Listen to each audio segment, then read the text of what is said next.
on Friday, June 24, on Bill 24-0430, the Limited Equity Cooperative Advisory Council Act of 2021, and Bill 24-0431, the Limited Equity Cooperative Property Tax Assistance Amendment Act of 2021. This hearing is held via Zoom and streamed live and recorded on the committee's YouTube channel, HEA Committee. The two bills that we are considering today were introduced on October 4th, 2021 by myself, along with my colleagues, council members Pinto, Henderson, Shea, Nadeau, and Robert White. The first of these, the LEC Advisory Council Act, would make permanent a version of the LEC Task Force, which was established by an act of the council in the spring of 2018 to make recommendations to the council and to the district government related to how the district can help stabilize, strengthen, and preserve existing LECs and how the district can best support the formation of new LECs. The original task force expired in October 2019 upon the submission of its final report, which included a set of 16 recommendations to nurture the development of LECs. The report itself can be found on the website of the Department of Housing and Community Development. Also, my office contains a report, as I am the author of that legislation that created that interim provision. I'm pleased that the chair of the task force, Mr. Paul Hazen, is on the list of witnesses who has signed up to testify today, and I really look forward to receiving his testimony. Mr. Hazen and his colleagues on the task force made recommendations that fell into three categories: policy, administrative, and financing. The task force was in full agreement that any efforts to support LECs must, one, preserve existing cooperatives, two, encourage more conversations through the Tenant Opportunity to Purchase Act, and three, strengthen the cooperative ecosystem. We look forward to exploring these recommendations in further detail today. The second bill on our agenda, 24-0431, would implement the first recommendations of the task force.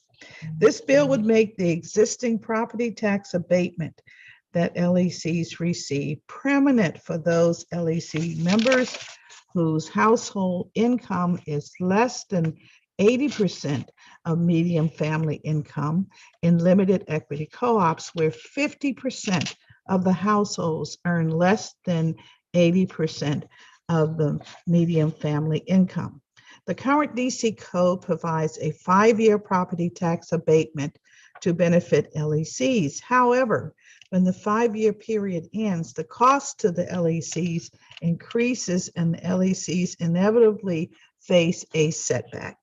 This bill provides a permanent property tax abatement to qualifying LECs, which is not an unprecedented concept for the district. In fact, DC law has historically provided ongoing property tax abatements for a variety of charitable, religious, educational, and not-for-profit organizations that serve the community. According to a study conducted by the National Community Reinvestment Coalition, DC is among the states with the highest level of gentrification and subsequent displacement, specifically Black and long-standing residents. Gentrification allows for investment and development in public spaces, which increases neighborhood property values. However, if it is not matched by increases in income, this increase in development eventually reduces the supply of affordable housing available to low-income residents. Over time, in gentrifying neighborhoods, the neighborhood loses its low-income residents due to the rise in housing costs, and the neighborhood becomes less and less affordable. According to a study based on the U.S. Census Bureau and economic data, 40% of low-income neighborhoods in the district experienced displacement within the past 20 years. While this dilemma is not necessarily unique to the district, it is incumbent upon us to try and protect those vulnerable low-income residents who are at risk of displacement. I'm truly happy to report that evidence shows that limited equity cooperatives can help prevent displacement and mitigate this prevalent issue in our city. LECs provide a critical source of affordable home ownership and stable community networks across the district. LECs have the same statute as traditional cooperative buildings, which are collectively owned by the residents. However, LECs offer below market buy-in and are solely for people who are low to moderate income. The LEC structure, which restricts the profit that the residents can make on the resale of their units, in addition to the below market asking price, ensure that the cooperative is an affordable option for generations of low-income residents. I look forward to hearing from all public and government witnesses regarding these critical bills. And I ask that you keep your remarks today to 3 minutes or less for individuals and 5 minutes or less for organizations to allow all witnesses the opportunity to be heard. With that said, I'd like to note that the entire written testimony will be part of the record. So if you have not submitted it, please email it to housing@dccouncil.us. The hearing record will remain open for 10 days after today's hearing and will close on Monday, July 1. At this time, I do not see any of my colleagues. Am I correct? That is correct, Councilmember. All Doesn't righty, look like anybody else we is will here. move. We will move immediately to our public witnesses, and we'll start with our first panel.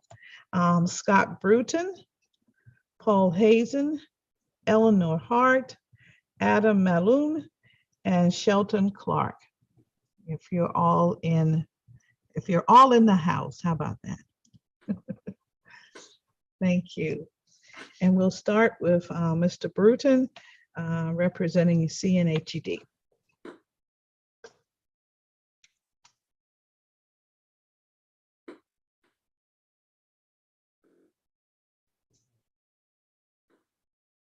He may be away from his computer because he's not accepting the promoting as a panelist.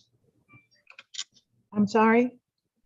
He may be away from the computer because he's not responding. Oh, okay.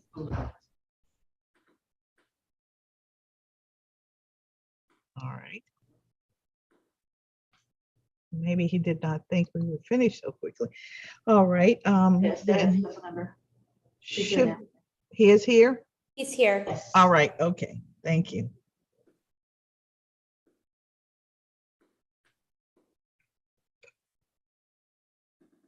Mr. Bruton?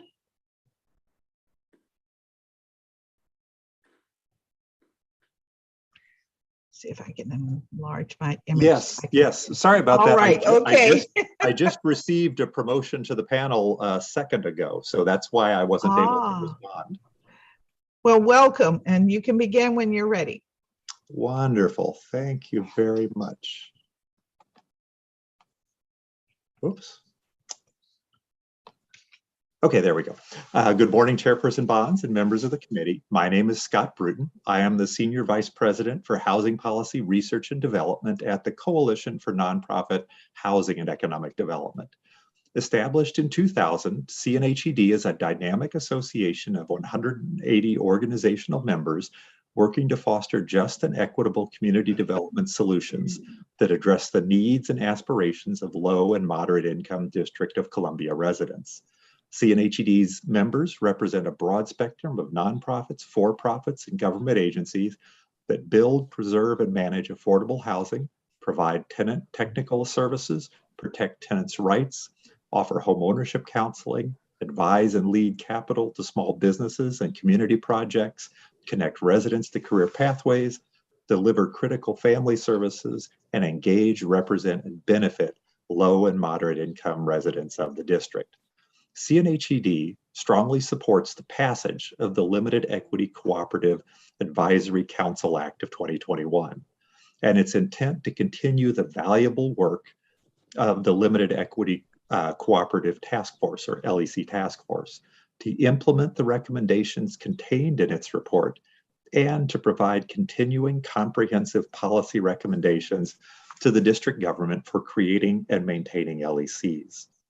The one change to the legislation that we recommend is to increase the number of representatives from community-based organizations, or CBOs, from 1 to 2, with one representative having expertise in assisting tenants in exercising their Tenant Opportunity to Purchase Act rights, or TOPA rights, to form LECs, and the other having expertise in providing ongoing technical assistance to existing LECs regarding governance and asset and property management. CNHED also strongly supports the passage of the Limited Equity Cooperative Property Tax Assistance Amendment Act of 2021 for the purpose of making permanent the property tax abatement for members whose household income is less than 80% of AMI in LECs where at least 50% of the LEC's households are also less than 80% of AMI. We support making the property tax abatement permanent for the following reasons. First, having a permanent tax abatement would make it easier to model LEC future finances. Second, reducing ongoing expenses permits more advantageous leveraging of debt, which supports the overarching goals of the LEC tax to promote the creation of new LECs and to support existing LECs. Third, the homestead deduction and asset cap credit available to LECs are burdensome, and where previously the Office of Tax and Revenue, OTR, was more flexible in the assessment process, it now has become more rigid, and some LECs have had tax bills double or triple in a year's time. We provide additional, part of my written testimony with additional details about the asset cap credits and homestead deductions. While we acknowledge and support the need to conduct ongoing income recertification to gauge compliance with the requirements to maintain the tax exemption, we are concerned that the certifying processes adopted by either the Department of Housing and Community Development or OTR may result in unintended negative consequences for LECs. Therefore, we request that committee staff create a short-term working group with LEC experts and DHCD and OTR staff to work through an appropriate recertification process for the tax abatement. We also note that the technical requirements of whatever recertification process is devised could work to provide a worthwhile incentive for LECs to engage with the free, ongoing governance and property and asset management technical services provided by district-funded, community-based organizations. Thank you for the opportunity to testify, and I'm happy to answer any questions you may have.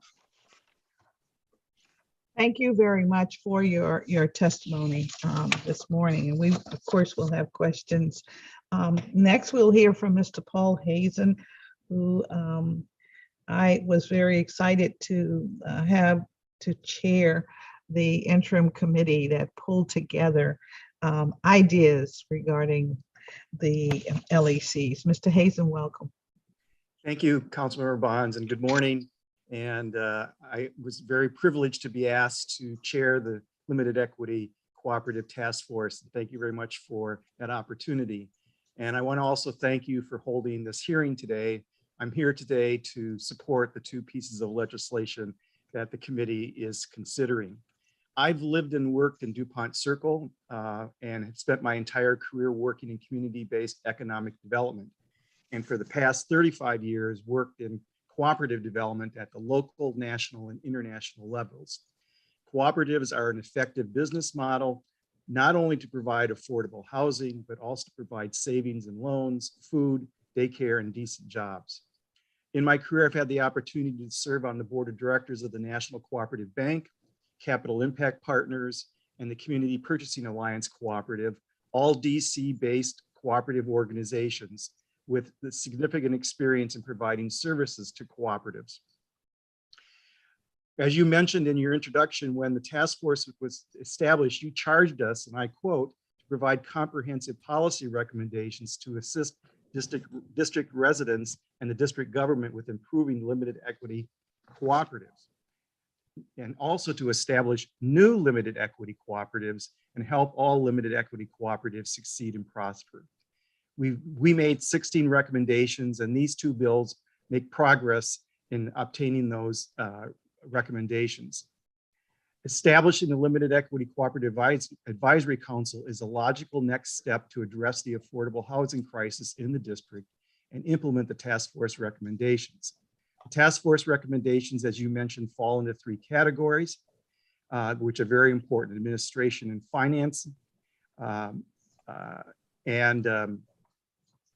The task force was in full agreement with the efforts that to support LECs must preserve existing cooperatives, encourage more conversions through the Tenant Opportunity Purchase Act, and strengthen the cooperative ecosystem. I think a very important aspect of the task force recommendations is that the DC Council establish public policy that encourages broad support for LECs with the goal of doubling the number of LECs to 6,000. Why add 3,000 units of limited equity housing cooperatives?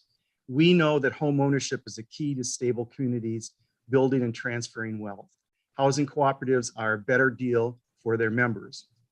LECs create a form of financial mobility and provide a type of collective ownership when individual ownership is out of reach for many people. The LECs preserve and expand the affordable housing stock in the district. To support the creation of long-term affordable stable housing, DC needs to significantly increase the support provided to tenant associations seeking to convert to cooperative ownership, as well to existing cooperatives and ultimately to new construction of housing cooperatives. Our long-term goal should be for strengthening the cooperative ecosystem that can provide the education, training, technical assistance, pre-development funding, and long-term financing so an outside subsidy is not needed. The task force was in agreement that when TOPA was enacted, more resources to support the enabling environment was available, but that level of support does not address the current needs and certainly not adequate for the future development of LECs. The task force recommendations support and strengthen the cooperative ecosystem and is a blueprint for the DC Council for future action. The legislation creating the task force specifically addressed the need to establish new limited equity cooperatives in DC. There has not been a new LEC constructed in DC for decades, and we will not meet our goals for affordable housing without new construction. The new LEC Cooperative Advisory Council will need to address new construction as a top priority if the DC Council wants to make home ownership available to more people. To achieve these goals will require an investment and leadership from the DC government, foundation, nonprofits, religious community, and private financial institutions. Homeownership is a key to stable communities and building wealth for a significant portion of DC residents, and LECs offer that opportunity for thousands of our neighbors. Thank you very much for the opportunity to testify today. Thank you for your testimony. Thank you very much. And now we'll hear from Eleanor Hart, who is with DC for Democracy. Ms. Hart. Good morning, Chairman Bonds. Good morning. My name is Eleanor Hart, and I chair DC for Democracy's Affordable Housing Group. DC for Democracy, often called DC for D, is an all-volunteer grassroots organization with over 700 members. DC for Democracy is very enthusiastic about property tax relief for owners of limited equity co-ops and the proposed Limited Equity Cooperative Advisory Council. We urge this committee to mark up both bills and send them to the full council as soon as possible. We believe the DC government, and especially this committee, should put greater emphasis on housing options that are not closely tied to our very expensive housing market. Limited equity co-ops, or LECs, provide homeownership opportunities for people with modest means, prevent displacement of low-income residents, and foster neighborhood stability. They are important assets for our city. Permanent tax abatement will benefit both the city and the owners of LECs. Community land trusts provide another housing option not closely tied to our expensive housing market. DC for Democracy urges this committee to propose legislation that will provide tax abatement for community land trusts, and we look forward to testifying in favor of this legislation. DC for Democracy is also very enthusiastic about the LEC Advisory Council. According to your letter that accompanied the introduction of the legislation, the purpose of the council is to carry out the recommendations of the LEC Task Force, which was created by this committee in 2018. As your letter states, the task force's primary goal was for the DC Council to establish public policy that encourages broad support for LECs, with the goal of doubling the number of LEC units to 6,000 by 2025. DC for Democracy will be thrilled if the city is able to increase the number of LECs from our current number of approximately 4,300 to 6,000. However, it will take an enormous effort on the part of the LEC Advisory Council to make that happen. We have several recommendations to increase the chances of achieving the very worthy goal. 1, explicitly state the goal in the legislation. 2, make sure that everyone who is asked to be on the Advisory Council is aware of the ambitious effort they are joining. 3, consider expanding the Advisory Council.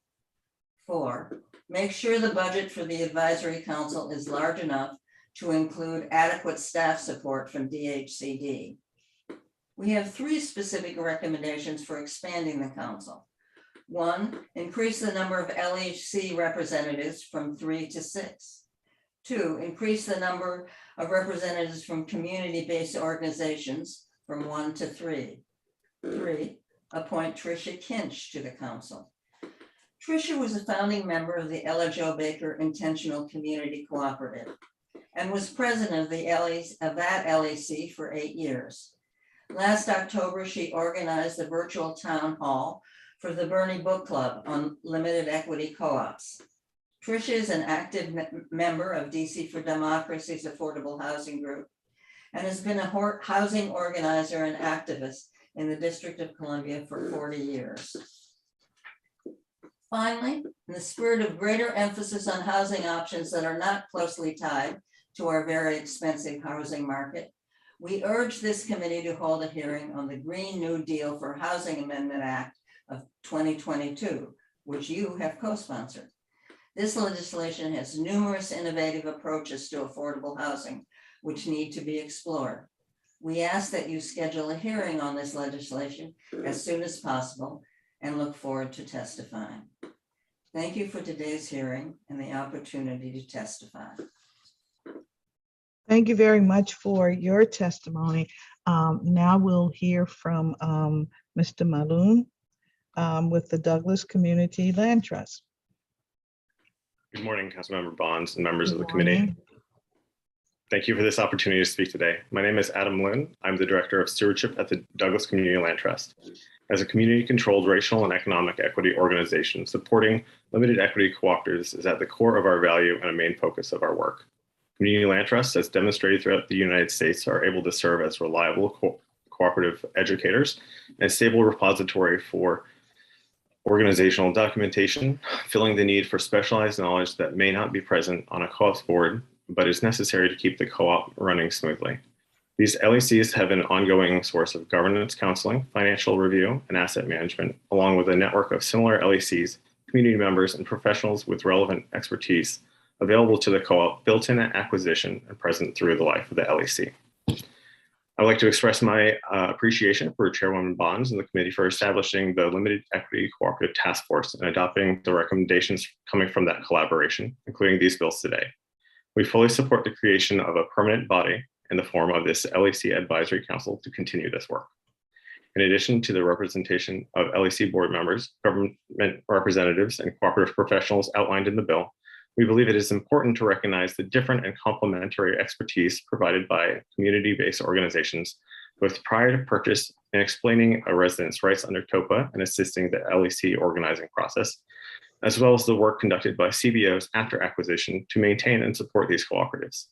We support the inclusion of 2 community-based organization members, one an expert in pre-purchase matters and the second in post-purchase matters. We would also support the inclusion of additional LEC board members so that they are deeply involved in the guidance of this council. We look forward to the advisory council continuing the work of the task force and implementing their recommendations.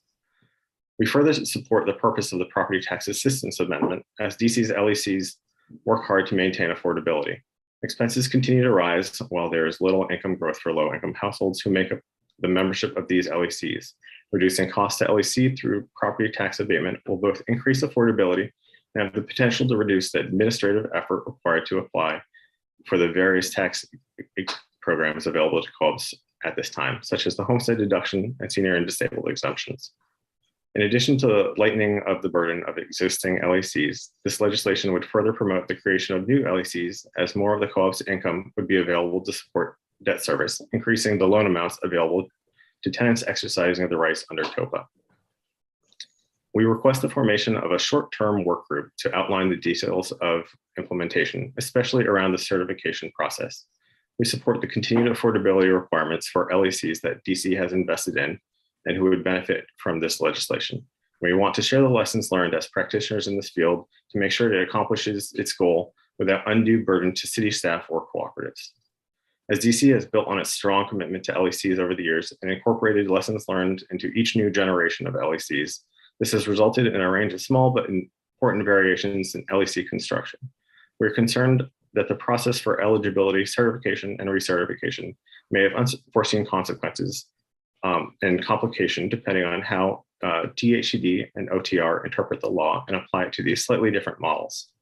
We believe a short-term work group made up of expert LEC technical service providers, along with council staff and representatives from DHCD and OTR, would be able to lay out and accommodate for these indirect consequences and design an equitable and efficient method of implementation. In conclusion, I want to thank Councilmember Bonds and the committee for recognizing the role that limited equity co-ops play in our district's continuum of housing and your work to strengthen LECs through this legislation. Thank you, and I'm happy to answer questions. Thank you very much for your testimony. We'll now turn to Mr. Sheldon Clark, who is also with the Douglas Community Land Trust. Mr. Clark. Good morning, Councilmember Bonds and members Good of the. morning. Thank you. Thank you for the opportunity to speak today. My name is Sheldon Clark, and I'm a founding member and current board director of the Douglas Community Land Trust, an architect, as well as a small business owner. The Douglas Community Land Trust is a racial and economic equity membership nonprofit organized to secure permanent affordability for current and future generations of district residents, including homebuyers, renters, local business owners, and limited equity cooperatives, which represents a majority of our portfolio. As an organization that was formed in response to the community's desire for community control of land, supporting self-governing LECs is a core part of our model. DC's long history of housing cooperatives provides a natural connection to community land trusts as they pair incredibly well and reinforce community control at the most local level. The CLT layers in a partner that cooperative boards can rely on for assistance with governance issues, financial oversight, compliance, resales, and more. We view this stewardship and partnership role as a necessity, not an option. The different methods of shared appreciation used by LECs create a continuum of affordability that allows people who would otherwise be renters or displaced from DC the security and pride of ownership.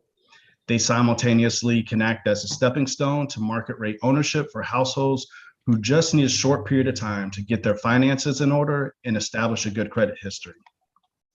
Douglas Community Land Trust currently stewards 223 permanently affordable homes, including 141 limited equity co-op units, in addition to condo units, single-family homes, and more deeply affordable rental units. Our LEC program also offers support to additional co-ops outside of our portfolio that need assistance with such items such as resales, election oversight, fair housing training, and other needs. Our work aligns with the district's stated public policy goals of assuring long-term affordability and effectively stewarding limited district resources. We are excited to have 2 more developments in our pipeline that are considering conversion to a LEC model, with the potential projects including multiple tenant-led acquisitions of their buildings, totaling approximately 60 units, and they are strongly considering the LEC model.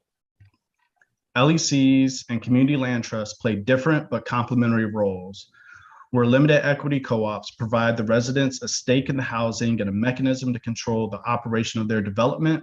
Community land trusts add non-resident community support, institutionalized capacity building, opportunities for peer learning, and a legal mechanism to assure affordability and perpetuity.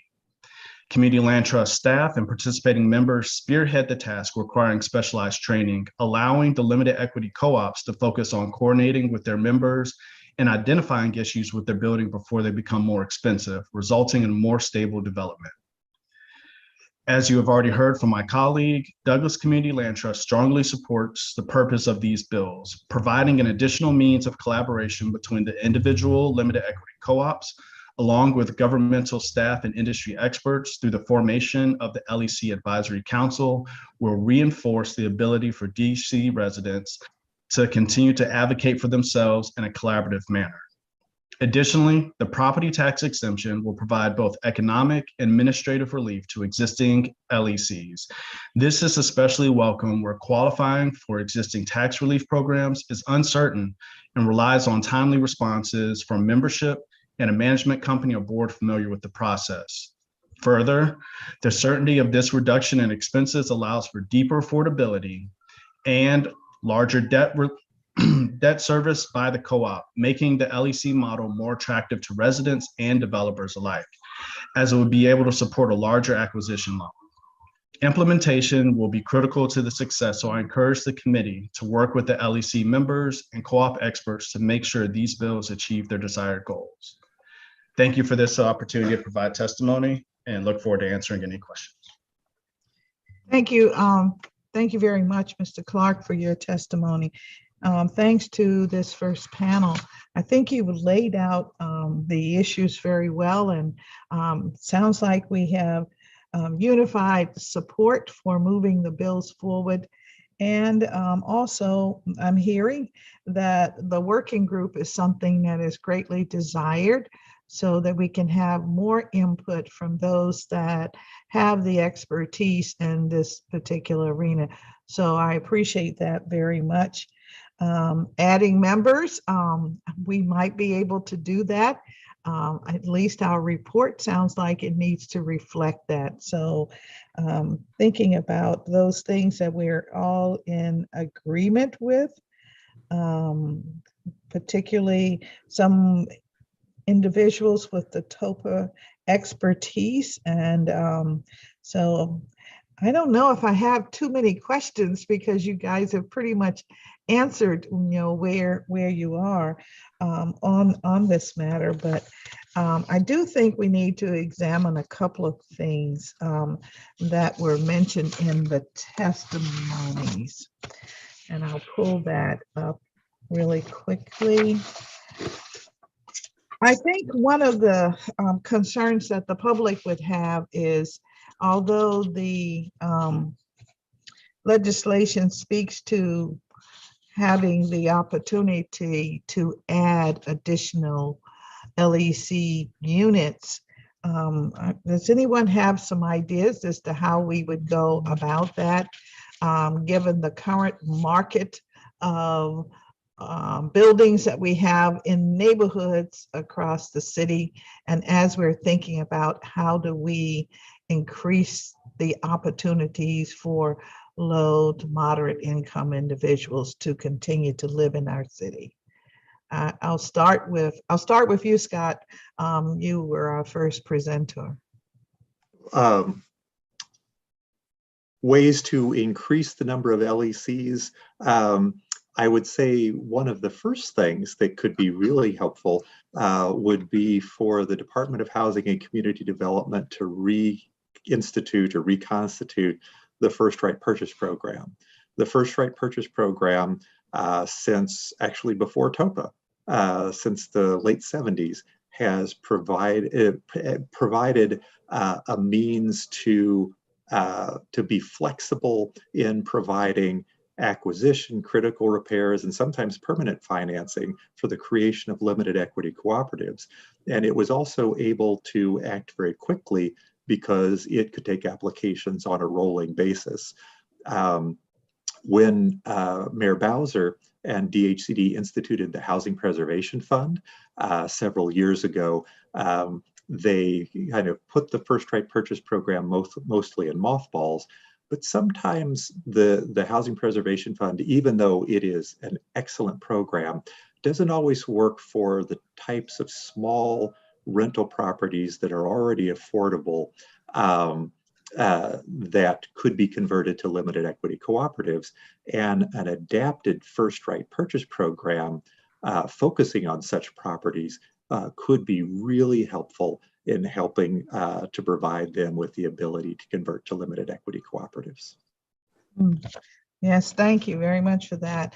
Mr. Hazen, have you given a lot of thought to how we can do this? Yes, I have. And there are a lot of other cities who have successful examples for us to follow. I think an important aspect of development of new cooperatives would be pre-development funding. The type of funding that's very difficult to obtain and that would provide nonprofit groups and other community-based organizations funding to do the basic organizing, to help groups of people form a cooperative and fund the types of things that are needed in order to get a project off the ground, like a feasibility study and architectural plans and things like that. So I think a pre-development fund that would be a revolving fund. If the project goes forward, that those costs are built into the long-term financing of the cooperative. If, for example, the project does not go forward, then it becomes a grant. But there's successful models around the country that I think we could focus on and utilize. So that would be one specific thing that I think could really help local groups that have the desire to organize a cooperative to make it actually reality. Well, thank you. Thank you very much. Ms. Hart, you want to weigh in on this? I think the question was how we can increase the number of limited equity co-ops. Yes. I would suggest that one way we can do it is we have a what I call the public lands bill that sets up a requirement for affordable housing on public land. I would suggest that we take another look at that bill and prioritize affordable housing so that developers are competing. When they compete for the land, they really have to compete for the amount of public housing that will be, affordable housing that will be on the land. And I think that would give limited equity co-ops an advantage if that bill were revised. And it would help us to get more affordable housing all around. And I think we do need to revise that bill. Oh, thank you very much. And then, of course, Mr. Maloon and Mr. Clark. Yeah, I want to thank and echo the items that my colleagues have lifted up. I think Scott and Paul really identified the critical elements of upfront, pre-development funding, and then also making more use of the first right to purchase, as well as I think there could be some potential for prioritizing co-ops as they apply for HPTF. I think we also need to look at preserving our existing co-ops. A lot of these co-ops have have operated on their own for a long time and could use some assistance with some kind of critical issues that come up, like deferred maintenance, and keeping them on track would be very valuable. Thank you. Mr. Clark? Yes, definitely to second all the ideas that were sounded off earlier, particularly emphasizing the idea with affordable housing to make these projects work. The capital stack is so deep and there's so many things that are needed in there. Every little bit of assistance helps. So definitely on the pre-development side, as an architect, I can definitely second the idea that small developers are normally not organized and capitalized to a degree of where they can support the honest upfront costs that it takes on the pre-development side, as well as upfront or pre-development funds to help organize the tenants and help lay some of the costs and time that goes in with that. All right. And so then, Mr. Clark, I just want to follow up with you. You're speaking of the small property owner. Are you thinking of multi-unit buildings, or are you talking about individual single family when we talk about the co-op?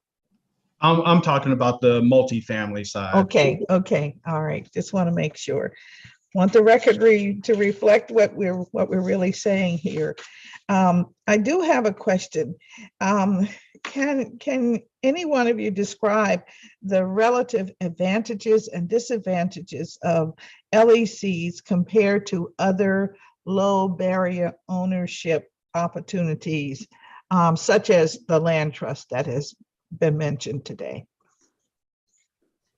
Well, I would just speak on that real quick. The idea of like advantage versus disadvantage, particularly the community land trust model, this is a model that stacks with other resources that are put forth by the community or put forth by the government. So we never view that model in terms as a competition between other means, whether it's limited equity co-ops, whether it's TOPA, whether it's providing down payment assistance.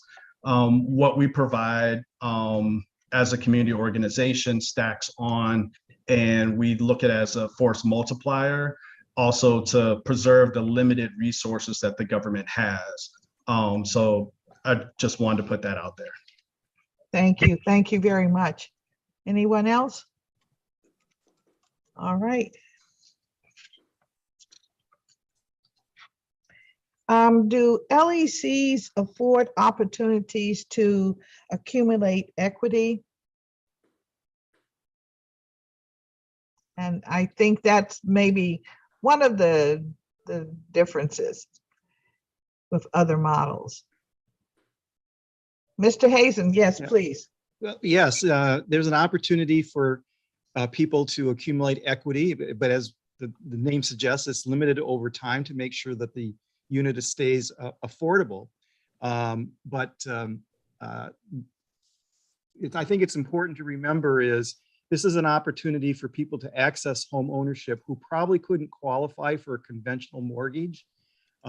So they're really not in the market for a condo or a single family home, but this is, compared to a rental unit, much better opportunity to accumulate equity. All right. And should the equity, the models that I've heard of are where the equity accrues to, in a limited equity co-op, the equity accrues to the entire building. And when an individual wants to sort of cash out or leave that property, what happens? Do they take with them the equity that they believe that they have accrued, or a percentage of the equity, based on their share, or how is that done? Yeah, it's based on their initial share that they purchase, plus the amount of accumulated equity that the co-op has established. So for example, my initial membership share was $20,000 as an example. The co-op limits the equity appreciation to perhaps 4% a year. So I leave 10 years later and I take my original $20,000 plus the 4% per year equity that's grown. All right. And is that the same, Mr. Clark, with the land trust? Is that pretty much the same scenario? Yes, that having that appreciation basically pegged to something. So pegging it to an index, whether it's something like a 4% or pegging it to actual inflation, cost of living, or pegging it to incomes, because right now our current marketplace in DC, housing prices outpace income dramatically. And by pegging it in that way, that affordability can be sustainable. All right. So in other words, we would find a variety of models throughout the community when we start discussions about equity and what it really means. That's one of the concerns that individuals have expressed to me. As you say, this is a very lucrative property ownership market. And everyone is now in fear that we might go into a recession. And what does that mean? They don't want to lose a penny. They want to grow everything, but they want to keep the taxes down. And so it's a very difficult equation to think about. So I just wanted to get your expertise on the record as it relates to your thinking. Yes, Mr. Maloon. Thank you. I want to note that they whether in a CLT or in an LAC along with a CLT, if there's a loan that they have for their share or other, they 100% get everything they pay down on that. So that is equity that is theirs that no one's going to take away. I also want to lift up the cost savings that this model brings, so that they don't just get money when they walk away. They have an increase in their budget, money that they can spend on weekly, monthly basis. They can put away into savings. So a lot of great benefits through LECs. So it may not be an investment model for a household, but it certainly is a model where you can live with dignity, as you continue to be a member of a co-op, or as you're saying, a land trust. I find us talking about land trust too, because we have two experts here talking about land trust, and Miss Eleanor Hart, who is a big fan of land trust, I gather as well. So I just wanted to put that on the record. So thank you very much for that response.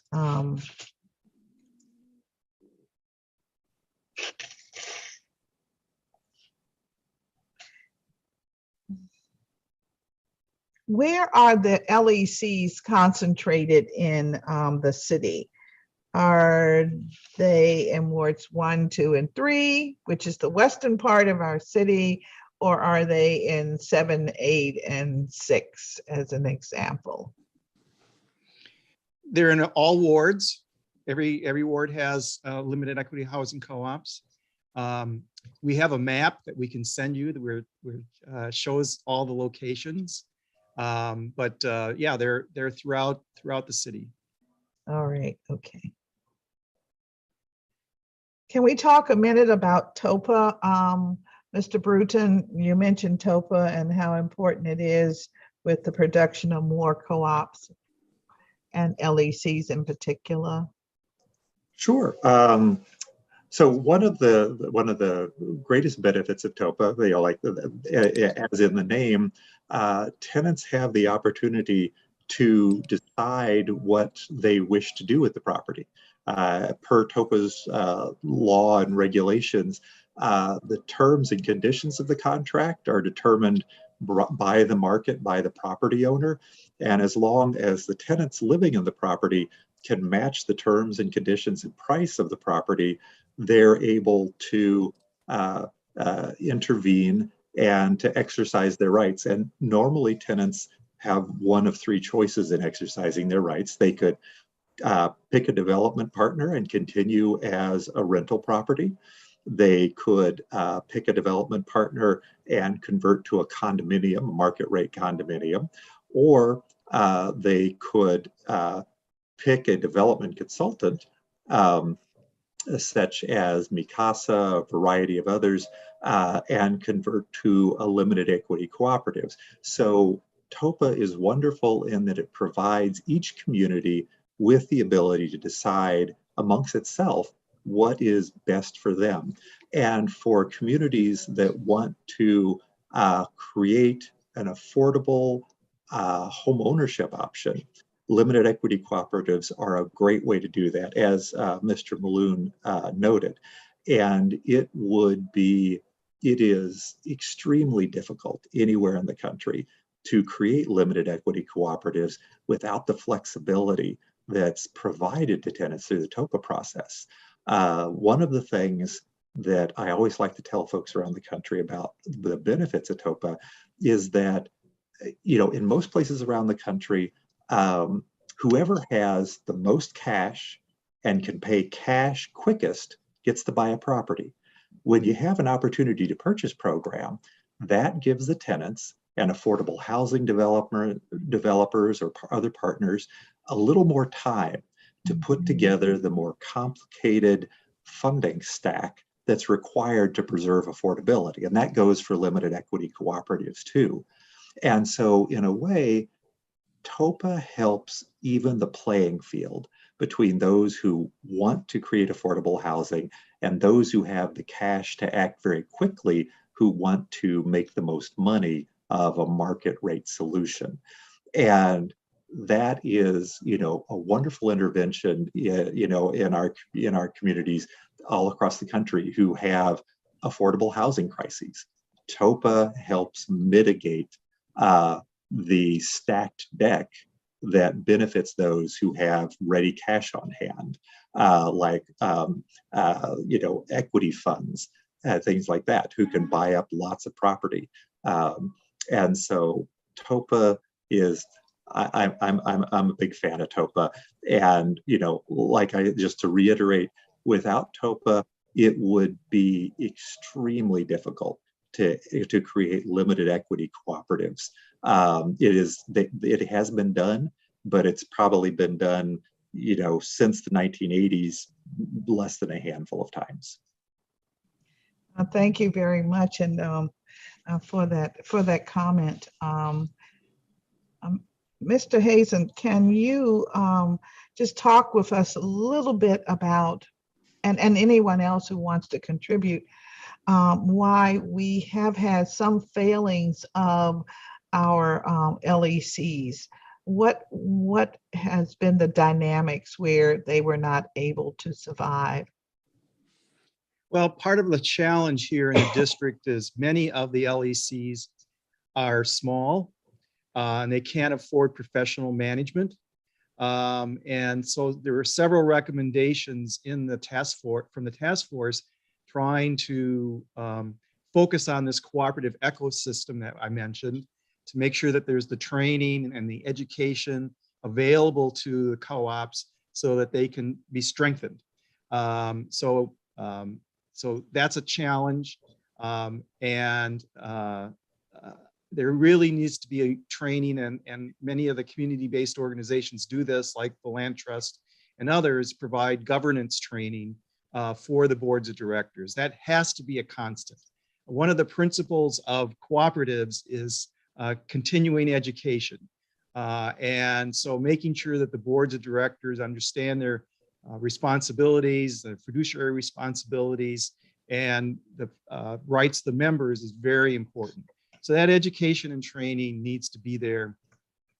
And then, as several people have mentioned, co-ops, because they're limited equity and many times the members are low income, they oftentimes don't have the resources to address the maintenance issues in the building that come up. Older buildings that need maintenance, and so the members just can't afford to keep up the maintenance, and so that oftentimes then leads to other problems that the cooperative could face. So these are all issues that we know about and that we can address. but it takes a coordinated strategy in order to do that. Thank you. Thank you very much. I'm very concerned when I hear resources to address maintenance issues because that is an issue across the city, as you well know, as we have just generally aging properties and properties that are in many instances naturally affordable. And so, and I don't have to speak to what we're going through with our public housing properties that are really extremely old, but I'm just trying to figure out what can we do, because when you say that they do not have the resources to address maintenance, we're now talking and getting closer to the cooperative. Well, we're really talking now condominiums with that handsome fund that they, you pay your mortgage and you also pay this fund that's very similar to a mortgage payment. And so what are some of the ideas for addressing this maintenance issue so that we can keep the housing up? Yeah. And I think there's an opportunity for a public-private partnership between community-based financial institutions and the district government to make financing available. I mean, that's an advantage of a cooperative. They are a private, entity that can, access outside capital. And I think a fund that is made up of financial institutions that have a commitment to the district, using perhaps some of their CRA money or some of the community development financial institutions that are receiving government money could be a potential partnership between the district government and those financial institutions to make the financing available at an affordable cost to the cooperative in order to address the maintenance issues. Thank you. Thank you very much. Anyone else want to comment? I think also, the co-ops are very, very aware of how much housing costs. And I think they, this is a group of people that are running a multi-million-dollar business in their spare time. And so I think it's very important to have experts on hand to remind them that when it is time to, refinance their existing loan, and maybe, people try to be responsible and keep their debt low, but remind them that it is responsible to take out additional loans to do this maintenance, right? If they can afford it, and build it in and show them how to, outline those costs and where to look for the funds. All right. Well, thank you very much. I don't want to keep you all morning. We're having such a wonderful time, and I know that the other panels are ready to speak. So I will take my due and thank you all very, very much for your testimony this morning. Thank you. Thank you. Thank you for the opportunity to All testify. righty. Thank you. Thank you. And we'll now turn to panel 2. Allison Powers, Meg McGuire, Andrea Rosen, and McCully Murphy. Oh, and Kish Ledawati. Councilmember Kish is not here, but the rest of the members are here. All righty. So we will turn first then to Ms. Powers from DC for Democracy. Okay. This is Allison Powers. I'm having problems with my video connection today, so I apologize for being off camera. Again, my name is Allison Powers. I'm from Capital Impact Partners. Good morning, Chairwoman Bonds and members of the committee. Capital Impact Partners is a national nonprofit community development financial institution, or CDFI, dedicated to creating new opportunities in places where options are limited. We have a long and successful track record of supporting housing, food, and worker cooperatives. Since 1984, we provided over $300 million to more than 200 cooperatives that serve low-income people and communities, and over $164 million of that has financed limited equity housing cooperatives. We're excited that City Council is exploring ways to expand limited equity housing co-ops as part of a larger inclusive growth plan, and believe that LECs can provide a pathway to home ownership for low-income residents, preserve affordability, and develop leaders in the community. In the past 3 years, since Capital Impact made Washington, D.C. one of our core geographies, we have invested over $75 million here to support projects delivering critical social services with a focus on affordable housing. In March of 2020, Mayor Bowser selected Capital Impact Partners and LIST to manage the district's newly created Affordable Housing Preservation Fund. Since the launch of the program, we've deployed more than $46 million in loans to preserve more than 1,100 units of affordable housing. We're eager to increase our lending in the LEC space as an extension of this work. We believe housing cooperatives are a key tool in preventing displacement caused by gentrification. Creating an advisory council to guide policy recommendations and providing permanent tax abatement for LECs is a critical step to sustaining and growing the LEC ecosystem in DC.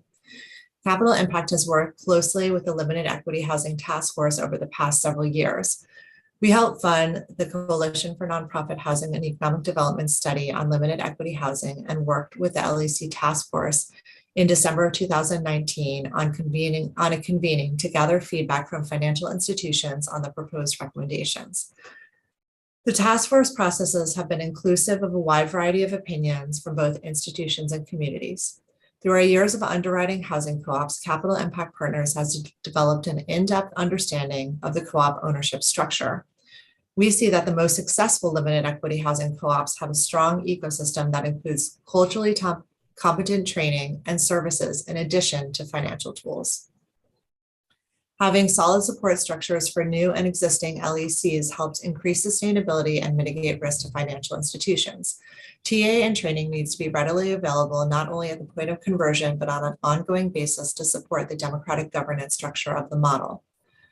The recommendations of the LEC Task Force incorporate all of these elements in an intentional way and are a model for how municipalities should lay the groundwork for an equitable LEC ecosystem development. Transitioning the task force into an advisory council is an important step towards a goal of sustaining and increasing LECs in DC. We strongly support making the 5-year property tax abatement for LECs permanent for those households that earn less than 80% of AMI. This would increase financial sustainability for existing limited equity housing co-ops and make the growth of the model more viable. This is particularly relevant in DC, as folks have said before me, where gentrification and increasing property taxes create financial barriers for LECs already operating on tight margins. I worked for 10 years with LECs in New York City, home to the largest community of limited equity housing co-ops in the country, where property taxes are capped for buildings that have regulatory agreements that ensure affordability. There should be similar guidelines in place to make sure that buildings receiving property tax abatements are providing affordable housing. The advisory council would be critical in providing guidance for defining limited equity housing cooperative, eligibility requirement, and enforcement of income guidelines for the permanent tax abatement. Capital Impact Partners appreciates the opportunity to comment and want to thank all my fellow panelists. And I'll give back 2 minutes. Thank you. Thank you very much, Ms. Powers. We'll quickly go back to Ms. Ladawati because she's in the house now. Thank you, Chairperson Bonds, and sorry for the confusion with the Zoom name. Thank you again for introducing this legislation and for holding this hearing today. My name is COHEA Ladawati. I'm a DC resident of over 30 years. I live in Ward 3 in the Van Ness neighborhood, and I'm deeply concerned about the lack of affordable housing, particularly in Ward 3. And I am here to voice my strong support for limited equity co-ops generally and for this legislation specifically. I believe that housing is a human right and that the lack of affordable housing is a violation of those human rights. We will never be able to provide housing for all our people as long as we rely on the profit-driven real estate industry. And if we are truly committed to housing for all, we must invest in non-market-based housing, housing that is not driven by the goal of maximizing profit. Non-market-based housing models place community needs above profit, offer permanent, not just temporary affordability, and perhaps most important of all, provide democratic management and community control over housing. Limited equity co-ops or LECs are an important component of non-market-based housing, as are community land trusts, social housing, and public housing. These are the types of housing that DC must invest in. As a Ward 3 resident, I'm disheartened that Ward 3 is dead last in the number of LECs. We apparently have only 2. But I'm very encouraged that the proposed legislation will expand the number of LECs, hopefully in Ward 3 and across the city. I fully support the proposed legislation to provide a permanent tax abatement for LECs that offer a significant proportion of affordable housing. It is vital that this legislation be marked up by this committee and passed by the full council as soon as possible. Equally importantly, I hope the Housing Committee will fund the $1.4 million required to pay for the tax abatement in next year's budget. It would be very unfortunate if the legislation is passed but not implemented due to lack of funding, as has been the case with other housing legislation. Once this legislation is passed, I hope the committee will consider passing similar legislation to provide permanent property tax abatements for community land trusts. Like LECs, community land trusts offer permanent affordability and community control. The Douglas Community Land Trust, which I'm very pleased is testifying today, has proven the success of this model, and we should invest public funds to expand it. I'm also testifying today to voice my full support for the legislation creating a permanent LEC Advisory Council that will carry out the recommendations of the Limited Equity Co-op Task Force. Without the Advisory Council, there is a danger that the hard work of the task force will remain merely paper recommendations. Only people can bring these recommendations to life. One of the people that I can count on to put real energy and commitment into this work is Ms. Tricia Kinch. Ms. Kinch's 8 years of experience as president of the Ella Jo Baker Intentional Community Cooperative, as well as her many years of activism on behalf of her community, demonstrates that she's exactly the kind of person the LEC Advisory Council needs. I know Ms. Kinch and can attest to her integrity and commitment to the public interest, and I highly recommend her. I also believe the Advisory Council will benefit from having more representatives from LECs and the community. I therefore join Eleanor Hart in recommending that the number of LEC representatives be increased from 3 to 6, and to increase the number of community representatives from 1 to 3. I also support her suggestion that the legislation explicitly include the goal of the increased number of LEC housing units of 6,000. Over a time frame that the Advisory Council can determine.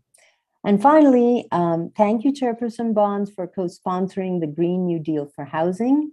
Without question, the most significant and exciting housing legislation to be introduced in years. I hope we can count on you to hold a hearing on that very important bill this fall as well. Thank you so much for the opportunity to testify. Thank you very much for your testimony. We'll now hear from Ms. McGuire, the NW Opportunity Partners, CDC. Ms. McGuire. Yes. Well, thank you very much for this opportunity to testify. I am Meg McGuire, Chair of the Northwest Opportunity Partners, CDC. Our mission is to reverse the historic racial inequities of removal and exclusion of Black residents in Ward 3 by expanding affordable housing and economic opportunities, and by transferring any benefits of our work to other community-led organizations citywide. We are committed to meeting Mayor Bowser's goal of 1,990 new units of affordable housing in Ward 3 by 2025. This is proving to be exceptionally difficult. Inclusionary zoning is producing very little affordable housing. To illustrate, 3 unusually large sites, City Ridge, Mazda Gallery, and the proposed Wardman, will produce a total of only 163 IZ units and no ownership opportunities. While new development is creating many new jobs below the median family income, people who fill these jobs will not be able to live here. For example, Wegmans grocery store at City Ridge, just one of many new businesses in that location, is creating 450 full and part-time jobs, but only 60 units of affordable housing. And public land on which to create significant amounts of affordable housing is exceedingly scarce in Ward 3. Limited equity cooperatives hold promise for our ward, and we applaud the council for strengthening and extending their presence in the city. The LEC Task Force report and the CNHD study both detail the need for technical assistance to co-op owners to manage their properties successfully over time, and for property tax relief for low-income tenants in these buildings. We offer several comments and suggestions for your consideration. On the Advisory Council, the legislation proposes 3 residents of the designated 12-member council, or 25% of the designated membership. We suggest increasing the designated member council size to 15, adding 3 more residents for a total of 6 residents to comprise 40% of the designated membership. We know from the Housing Authority Board that without robust resident representation, tenants' voices and their experiences may be overshadowed or discounted by, quote, experts. Furthermore, it is the residents whose futures and fortunes are at stake. They should be the final judges of what is working and what needs to be fixed. Secondly, the council should be advisory both to the city council and the mayor.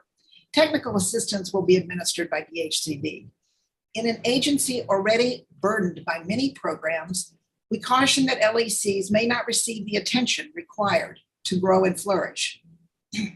From the outset, the Advisory Council must ensure that DHCD applies a racial equity analysis to the program, develops a detailed work program with a timeline, and regularly reports on progress, including objectives achieved and problems unsolved.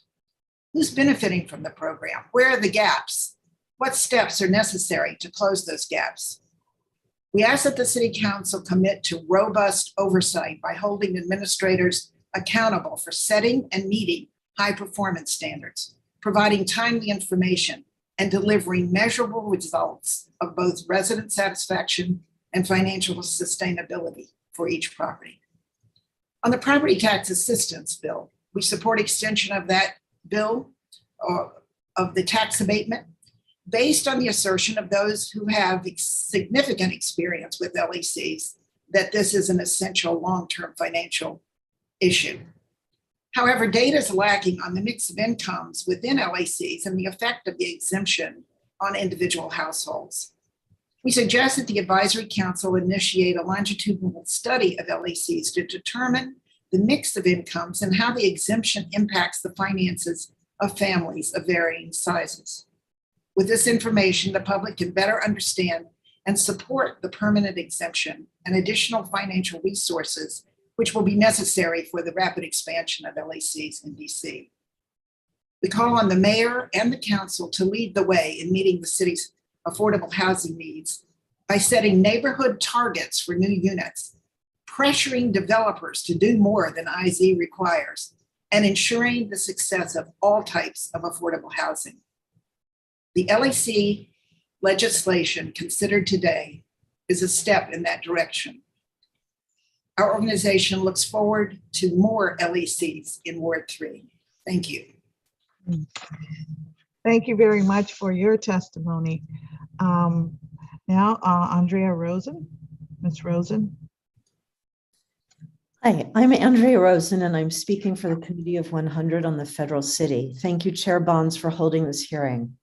We're encouraged that the Committee on Housing is taking steps to provide new government support for sustaining and creating limited equity co-ops. Converting affordable rental housing to LECs is recognized locally and nationally as a critical strategy for countering the displacement that so often occurs when neighborhoods attract new investment.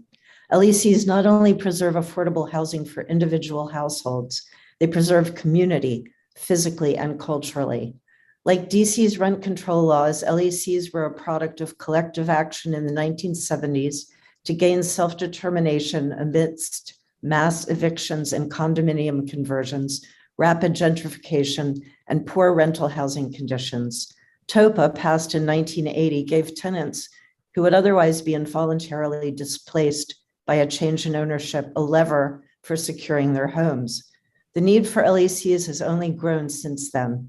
It is not coincidental that LECs are present in greater numbers in the neighborhoods that have experienced the most gentrification over the past 2 decades. Because most LECs are created through TOPA, TOPA is triggered when buildings are put up for sale, and buildings are put up for sale when a neighborhood's fortunes are on the upswing. Unfortunately, tenant associations hoping to purchase their buildings through TOPA continue to face intense pressure for their members to take buyouts to leave their homes, resulting in a loss of community and residential and rent level stability. Both the 2019 DC LEC Task Force final report and the 2020 CNHED report recommend eliminating property taxes paid by LEC shareholders as an imperative for stabilizing LECs and the finances of their shareholders. Making the current 5-year property tax abatement permanent would buffer LEC shareholders from the ever-rising market valuations of the land upon which LECs sit, which is appropriate given that LEC shareholders do not realize equity that comes from increases in market value. It has been argued that in lieu of a property tax exemption, LEC shareholders claim the homestead deduction.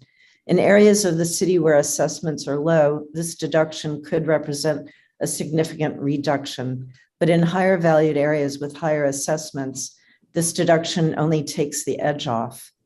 If the district can forego the revenue from the homestead deduction, also available to and enjoyed by people at the highest end of the income and asset continuum, would it be a significant loss to the government to also forego LEC shareholders' residual property tax?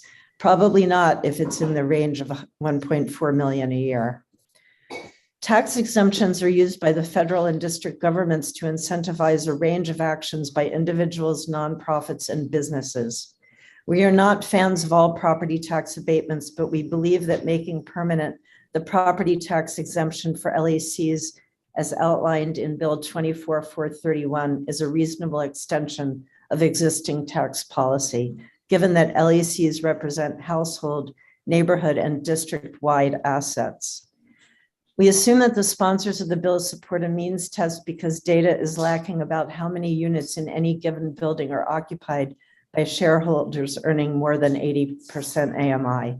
It seems unlikely that many residents who could afford market rate options would choose to buy into co-ops that sharply limit return on investment. Still, we suggest that the committee augment the bill's mandate with additional guardrails to close loopholes that are being exploited by some in New York City. Consider adding language to ensure that low-income individuals do not have significant assets or have received gifts to buy into LECs. Resale limits in buildings have not expired, and existing resale limits are enforced. With regard to Bill 24-0430, we believe the composition of the LEC Advisory Council should be rethought. The proposed membership of the council replicates the membership prescribed for the 2018 LEC Task Force, but our immediate thought is that a larger proportion of the board should be resident owners, as they are the ultimate stakeholders. At least a second CBO slot to cover both pre- and post-purchase technical assistance would also be useful. The number of unspecified other representatives that can be appointed should probably be capped, since unlimited appointments could shift the balance of power on the advisory council. And ideally, any adjustments in representation should be done in a deliberative and public manner. Finally, in light of the technical and financial challenges confronting prospective and present LEC shareholders, we think something like an LEC Bureau for residents might be as great a priority as a council-facing advisory body. Thank you. Thank you very much for your testimony. And now, Ms. Murphy. Thank you. I'm Ann Murphy. I'm here representing Ward 3 Housing Justice, which is a community organization dedicated to increasing the amount of affordable housing in Ward 3.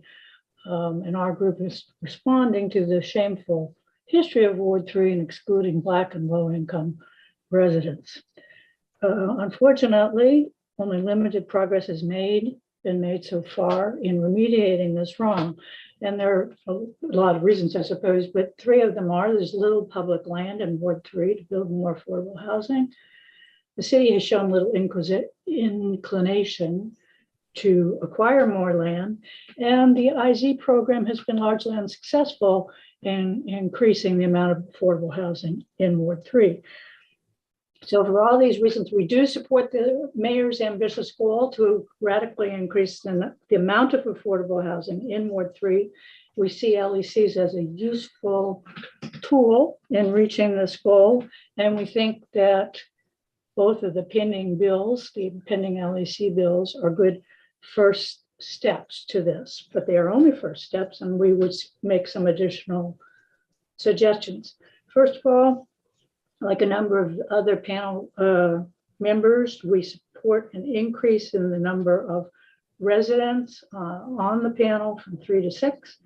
We would support increasing the community organization representatives from 1 to 3. It's important to have residents. They're the ones who know the problems. They can talk about them. And it's important to have the community organizations because they have the technical expertise that people developing LECs will need. In regard to the property tax abatement bill, we support that bill, and we think it will alleviate some of the burden on LECs so that they can go forward and thrive. In addition to our comments on these two bills, we would support some additional recommendations, either as amendments to these bills or a separate legislation.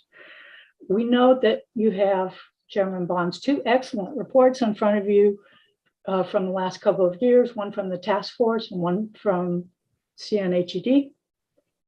They had lots of good recommendations in them, and we think some of them can be listed, some of them can be implemented now without waiting another year for the advisory council to review all these policies. This would increase the burden on some district agencies, but at a great cost.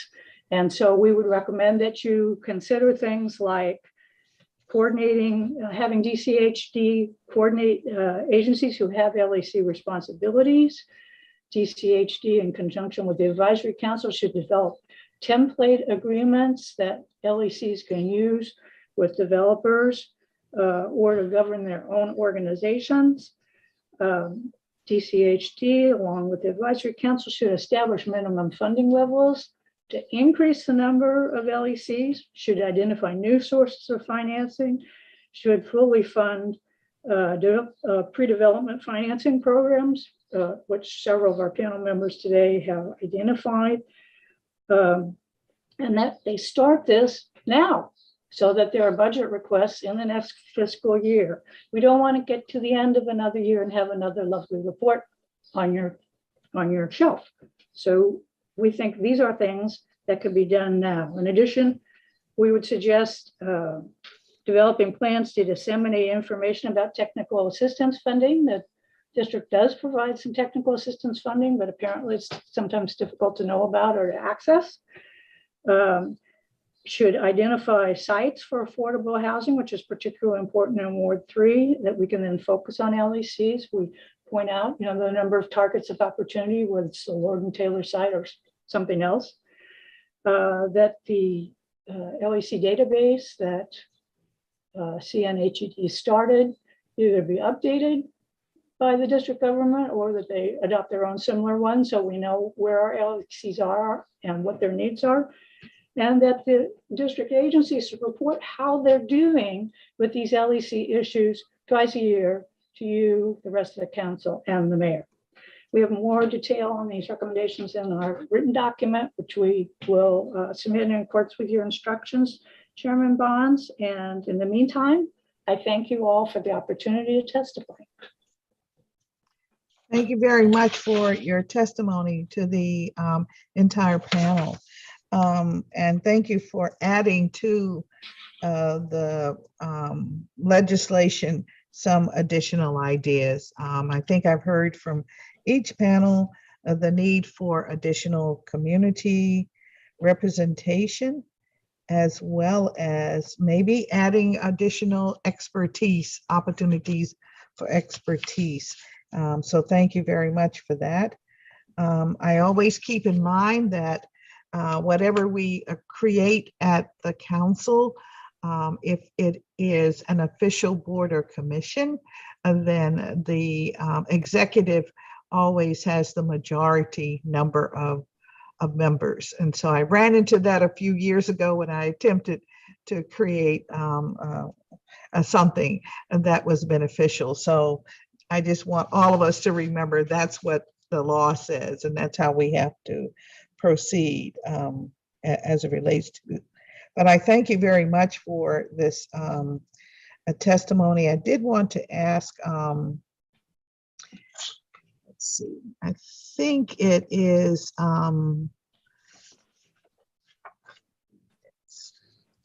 we've gotten a lot of discussion about, from this panel, about Ward 3 and the need for LECs within the ward if we're really interested and committed to creating affordability within the ward. I wonder if there are places that you can identify or believe would be appropriate for LECs. Have you done a community survey? Because I think we've heard and know that small buildings do lend themselves to a cooperative. I'm thinking about existing structures. And then of course, I know we have several major opportunities for new housing. So Ms. McGuire, I see that you're ready to get the ball rolling on that. Well, I wish we did have an inventory of sites, but we clearly have major opportunities. The comprehensive plan future land use map has indicated that we have opportunities here for additional mixed use along our major corridors, Connecticut Avenue and Wisconsin Avenue, in appropriate places. Not all places there are appropriate for changes in zoning, but clearly there are opportunities here. The problem is that in the hands of the for-profit developers, we will not get any of this. And so we are working with Ward 3 Housing Justice on a proposal that we actually presented just the bare outlines of it in our budget testimony for an affordable housing property acquisition program. And we will be in touch with you when we have hammered out some of the details of this program. But until and unless we can acquire public land, public purposed land in Ward 3, we will not begin to meet the goals that we have. And so I just want to signal that this is the first of several conversations. I want to thank you for that, that new knowledge for me. I'm excited to hear that and looking forward to see what you're proposing. I sincerely believe that is one of the missing ingredients, not just in 3, but perhaps in other parts of the city where we have a drift of affordability. And so I'm a big proponent of the LEC's process. and think it's a model that can work across the city. So hurry up and get that done so that we can move forward. And I mean that sincerely. This is exciting. So thank you very much for that information. May I just say that we are working with a number of experts on this in this hearing to build on their knowledge. Without that, we could not come forward with what we're about to do. I'm excited to hear that. Thank you very, very much.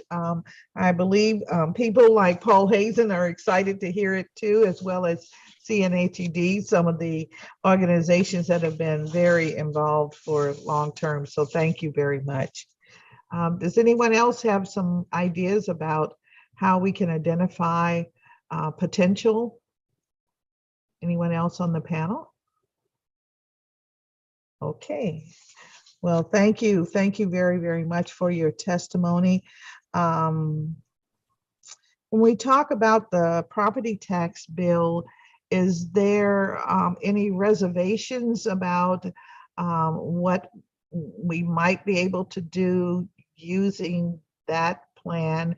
I know there's the 5-year review period. Do you have any thoughts on that? Any additional thoughts, really? All right. All right. Well, thank you very much for your testimony today to this entire panel. And we will now move to panel 3. John Vierlin, Coy McKinney, Portia Vaughn, and Dr. Dante O'Hara, and Lawanda Asamota.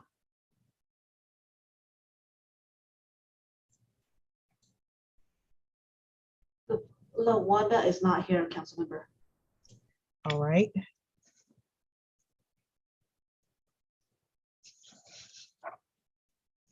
I see Mr. Vierlin and McKinney.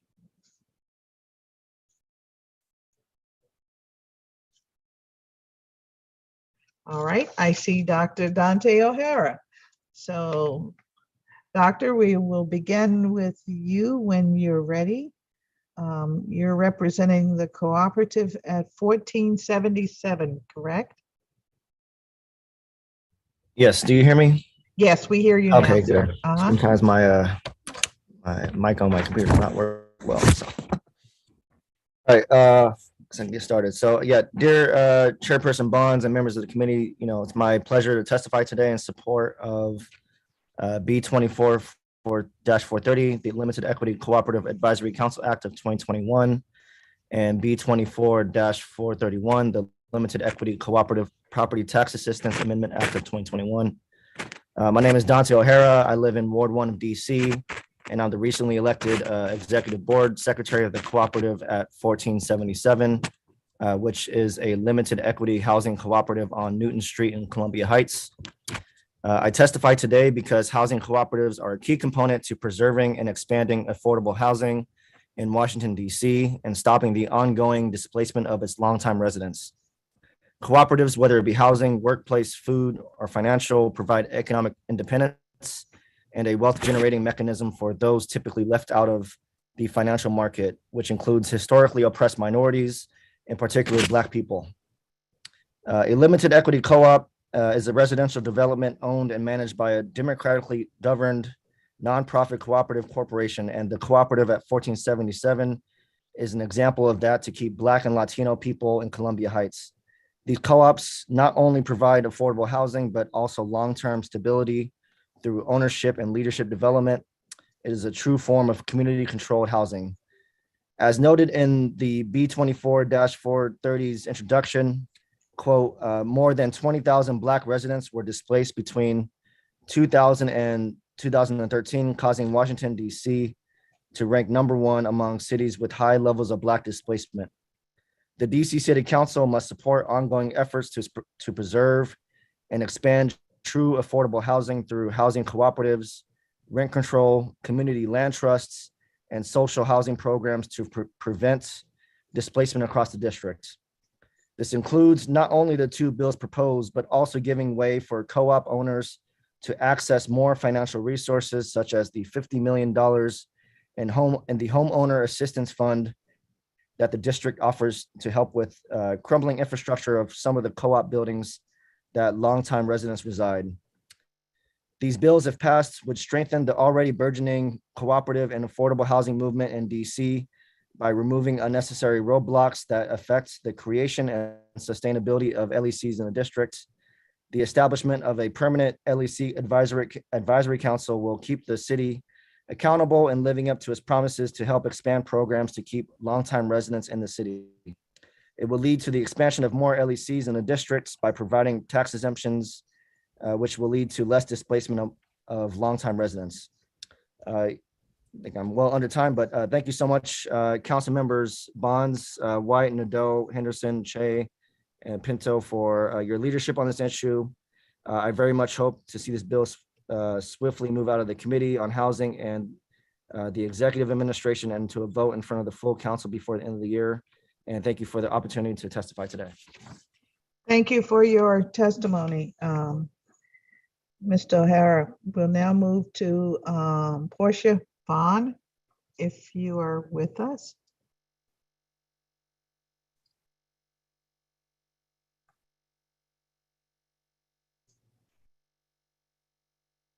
She's here but muted right now.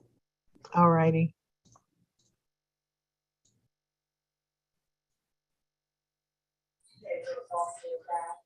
Hi, can you hear me? Yes, we can. Thank you. Good morning. Good morning. Thank you for having me. My name is Portia Vaughn. I'm a lifelong resident of Washington, D.C. I am currently residing at the N Street Women's Shelter on 11th Street Northwest. I'm a retiree from the federal government.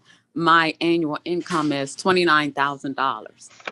I fall just a couple of $1,000s below the gross amount to be able to afford an apartment. Currently, I endured frostbite, so I just got over that healing process, but I'm in the middle of also establishing myself as a small business owner with lifestyle nutritional coaching and a chef. During this process, I'm still here, so I don't have access to many resources to be able to prepare any meals and sell them to, be able to start my business as well. I believe in what this vote would be able to do. I would like you to consider my story personally and how much it would help me. If you would consider lowering the amount that it costs to even afford an apartment, and the option of also including condos. When we're thinking about the recession right now and what's going on, to place condos in people's opportunity for housing versus just apartment, and the equity value on that is much more beneficial than apartments that in the long run will require more maintenance. There are a whole lot of individuals that are homeless that are working, but we do not qualify for apartments for some time. But with your programs and everything, we can. But we will need some assistance in starting out. But I do believe that if you would take the opportunity to look at the condos versus just the apartments, especially during this time, it will help to boost the economy, the housing economy during this projected recession. Not only that, I really do not understand the developer situation. I believe in a proactive approach. So I would, don't have all of the information that you guys do. So I guess I would just ask to just challenge your minds to come up with possibility of DC establishing its own developers.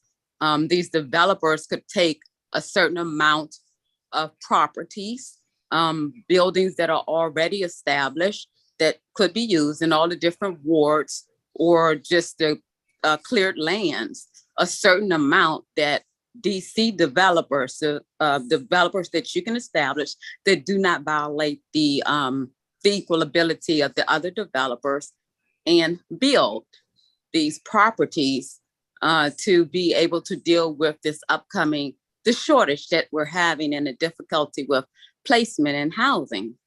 I think with that being done, it just will really help everyone out, and it's just so many advantages with it. So when you're considering your decisions with this, I just ask that you take everything I'm stating into consideration and realize that there are so many homeless individuals that are working, that are in programs that fall like $2,000-$3,000 below the annual amount to even establish themselves in the program. Thank you so much for your time. Thank you very much, Ms. Vaughn, for your testimony. We'll now turn to Mr. McKinney, I believe. Yes, okay, Mr. McKinney.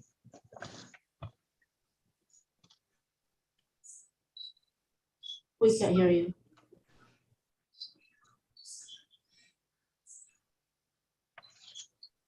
We can't hear you. Okay, we cannot hear you.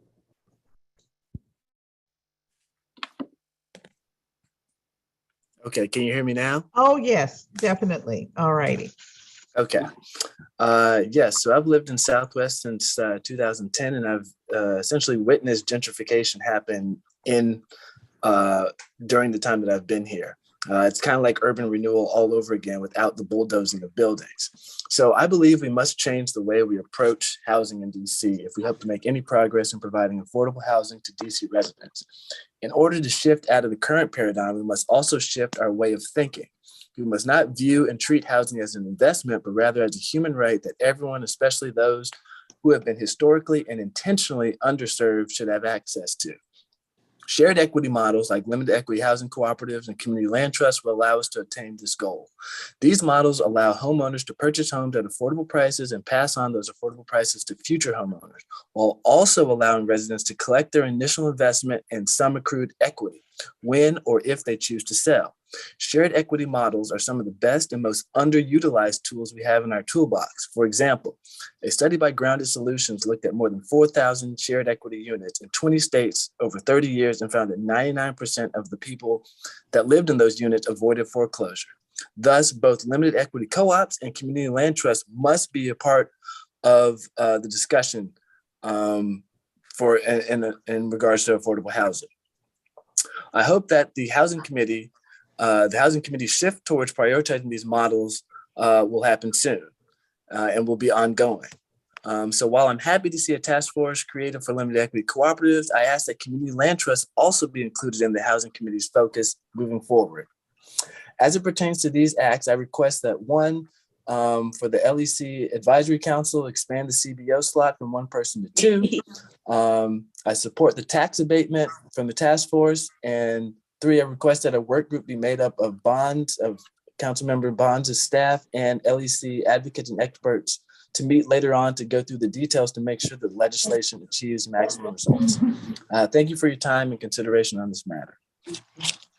All right, thank you very much, Mr. McKinney. And Mr. Vierland, you are our next witness. Unmute, good. All right, yes. I guess I can avoid belaboring the points that everyone else has brought up and reduce my testimony a bit. So my name is John Vreeland. I'm resident of Brightwood Gardens Cooperative, just off Georgia Avenue. We were created in 2007 under TOPA. It's a 52-unit building. Let me give you one of the specific reasons I wanted to talk today. We had a specific problem. We bought the place in 2007, but it took until just a couple of years ago to finally get our renovation loan. And it caused a problem unique to renovation in which you have to reduce your occupancy to cut down on costs, because you have to, you have to relocate people, and it's extremely expensive. And it caused a unique problem to us. So in 2019, our property taxes were just shy of $21,000. Our 2020 property taxes were almost 37,000 due to our reduced occupancy because we were losing the homestead deduction. In 2021, it hit 57,000. That was an increase of 171% from 2019. In fact, we almost lost our homestead deduction because for some reason it didn't get filed on time. And we could stand here, point fingers at each other. Fortunately, it turns out some bureaucrats have a heart and they let us file extremely late and get it.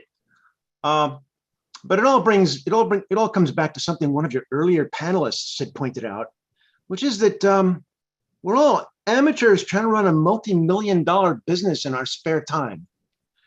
And we're a 52-unit building. We're particularly blessed here. We have, even though we are pretty much all working stiffs and retirees and pensioners, we've got a few people who are college grads who have the spare time, who have the education and the interest to do this. I can imagine smaller co-ops are just lost, utterly lost. I'm a trained engineer. I've been working actually on the renovation with the construction company to see what's been going on. I mean, this is a resource that I just don't see anywhere else. And I'm only the secretary. Our president, our vice president, our other members, they just don't magically appear in smaller co-ops. So what I'd like to say is reducing the paperwork burden and the risk of that some co-ops might experience. Huge benefit. I'm trying to find out what the door, button the door.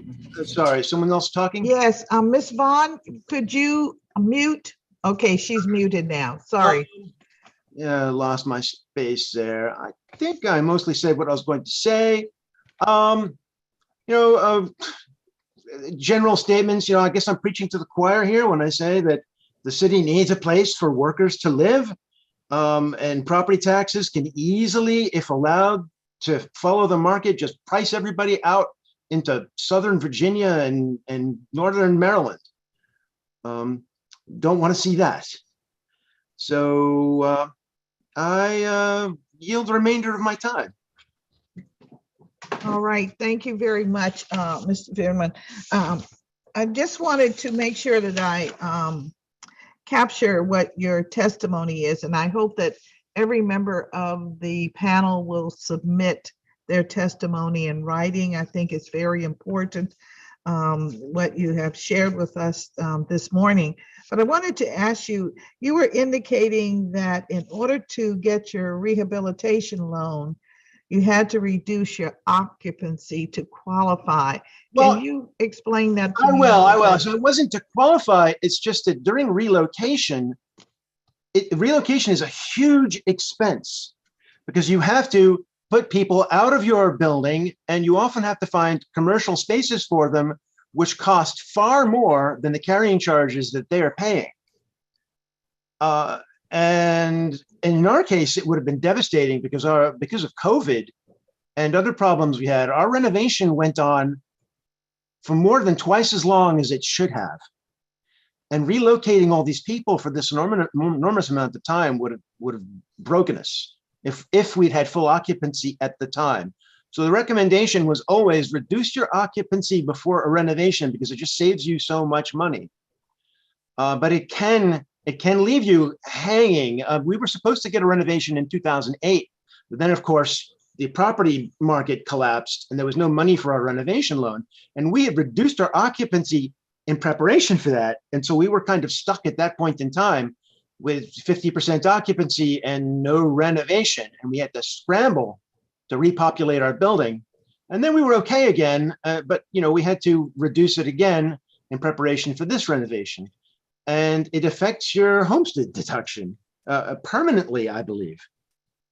Though I'm not an expert on that for sure. All right. Okay. Thank you very much. I wanted to make sure that I understood. So it's really about in order to do the renovation, you had to downsize so that you would have units. Okay. I just want to make sure I understood that. Thank you very much. Mr. McKinney, understand what you are saying.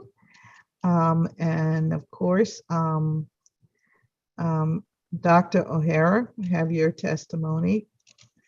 And thank you all very much. Ms. Vaughn, if you're still with us, I'm trying to get to the essence of what you are concerned with. You indicated that you were trying to start a business, yet where you're living, you do not have the resources to start a business. Is that one of the main concerns that you have?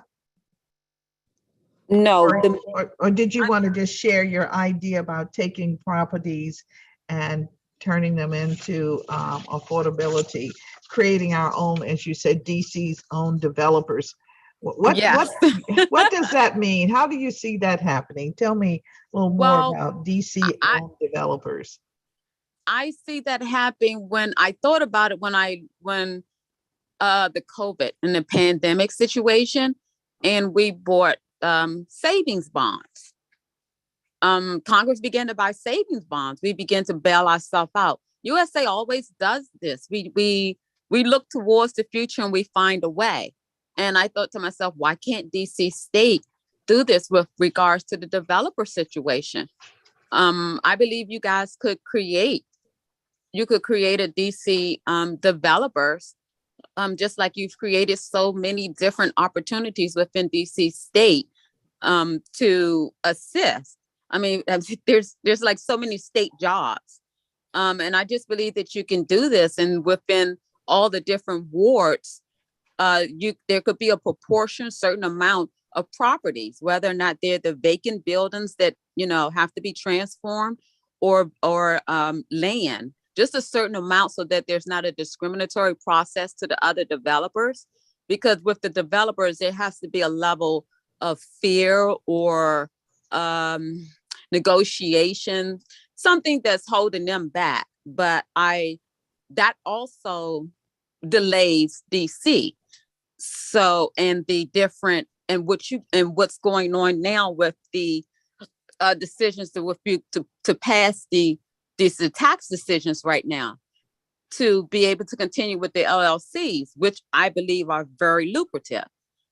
And as far as a condo as well too, if not just apartments, you made a statement about the public housing and then making the maintenance and the repairs for the public housing. I believe that if the income is made better, because my income right now, retirement, is $29,000, and to lower the income amount for a period of time, to be able to help people get in to the apartments, some kind of program while this recession is going on, to help people, like you have the vouchers and everything, to help people be able to afford the condos, the ones, individuals, and the programs that you have for jobs and things like that, because everybody does deserve housing. The amount of time that it takes for a lot of individuals in the shelter, ma'am, with that program, I don't qualify. I just don't qualify for the housing. So there's a lot of us that need this opportunity. There's a lot of us working. There's a lot of us using those resources too. And that would help a whole lot with the housing situation. But if you could really just look into the DC developers, for just some reason, I just think that's a very proactive way to approach it, and it may stimulate the developers themselves to not be so fearful and to take the opportunity to invest more in DC. All right. Well, I thank you, Ms. Vaughn, very much. And do you mind if we contact you at the N Street shelter? Yes, ma'am. To follow up. Okay. I will definitely do that, because if there is a way for us to help you with housing at your income level, and I believe that there is, we'd like to, do that. All right. Thank you. All righty. Thank you very much for your testimony.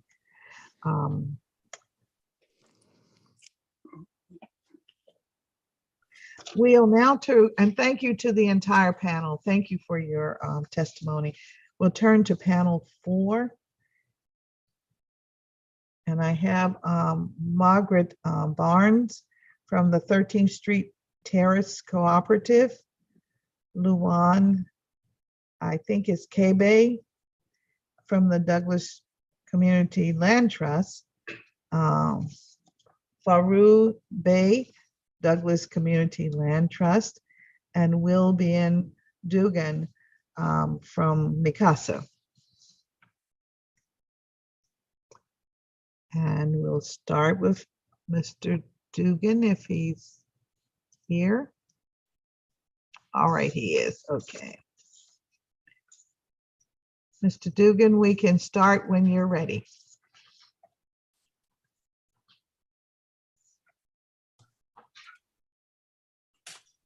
Dear Chairperson Bonds and members of the committee, my name is Will B. Duggan, and I work with Mikasa Inc. I'm also a 5th generation Washingtonian, DCPS graduate, and a proud resident of one of the district's many public funded limited equity co-ops located in Columbia Heights.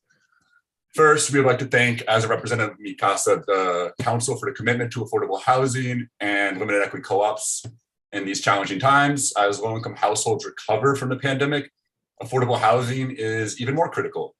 And support for unique ownership structures like LECs is needed more than ever to make it possible for low-income residents to control the future of their housing.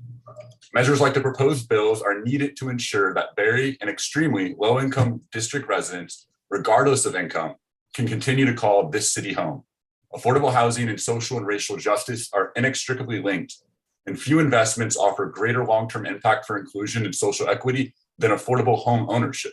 And few investments offer greater long-term impact for inclusion and accessible homeownership than limited equity co-ops in the district. Now, Mikasa is a 30-year-old affordable housing developer with a mission to prevent the displacement of long-term DC residents, immigrant and low-income residents. And I work specifically with homeownership development of limited equity co-ops, in addition to capacity building through training and technical assistance to these co-ops. Due to the dramatic loss of DC's affordable rental housing, we at Mikasa have redoubled our efforts to preserve affordable housing through developing small rental buildings and limited equity co-ops under the district's TOPA. We are only able to be effective in our work through utilizing all of DC's unique tools. This includes TOPA, HPTF, and DHCD's First Right to Purchase program, FRPP, which unfortunately is not being utilized currently, even though it is funded in the budget, which makes it more challenging for new co-ops to form. Adding the new tools of providing a tax abatement and a standing body to address the concerns of LECs in the district are great steps towards ensuring the sustainability of the district's most affordable and vulnerable co-ops. The proposed LEC legislation for the tax abatement provides much needed financial relief to low-income co-ops that are already stretched thin in covering operating expenses and making mortgage payments. It also allows potential new LECs to utilize the tax abatement to free up net operating income to leverage more financing for their building purchase, increasing the likelihood for new co-ops forming. I know this because I work with these numbers every day. It is estimated that with the savings from the tax abatement, co-ops and potential co-ops would be able to leverage as much as 20% more in private debt. We are currently working with a half a dozen tenant groups who are considering becoming LECs through TOPA, but are concerned about their lack of ability to secure permanent financing and the high level of public subsidy needed to make their purchase feasible. The savings from the tax abatement are so significant that in some cases it could make the difference in whether or not affordable co-op ownership is within reach to low-income district tenants. While there's currently a homestead exemption available to LECs, the limited time period means they need to set aside reserves over the 5 years to pay for taxes when they become due, minimizing the benefit. The OTR exemption process puts a burden on LECs. And when there are issues with the process, LEC boards have to spend valuable volunteer time correcting them. This seems like an appropriate moment to voice our concerns about unintended negative consequences if the process for certification is not clear or if the certifying entity is not prepared to work with LECs, where each requirement can be a hurdle and inequitable difficulty for the diverse low-income members. We suggest that a working group made up of bond staff and LEC experts meet in July to go through the details to make sure this legislation achieves the maximum result of supporting LECs and have things adopted in write-up process. Again, we want to reiterate our strong support for this initiative. It is right in line with the goals of the LEC Task Force to support existing LECs and promote the creation of new LECs. In this time, we would also like to voice our support for the establishment of an LEC Advisory Council. We believe a standing group can work collaboratively across sectors to ensure the needs of LECs are better understood and addressed. We would like to recommend expanding the CBO slot from 1 to 2 so that the council can benefit from both pre and post-purchase technical assistance providers. Lastly, we look forward to adoption of other LEC task force recommendations. In particular, the availability of permanent acquisition funding for direct tenant purchase under the FRPP would make all the difference in tenants deciding to move forward with forming new limited equity co-ops. Thank you so much for listening to my testimony today and for your support for affordable co-ops in the district. Thank you. Thank you very much for your testimony, Mr. Duggan. Now we'll hear from, I believe, Mr. Bay. Yes, all right. Hello.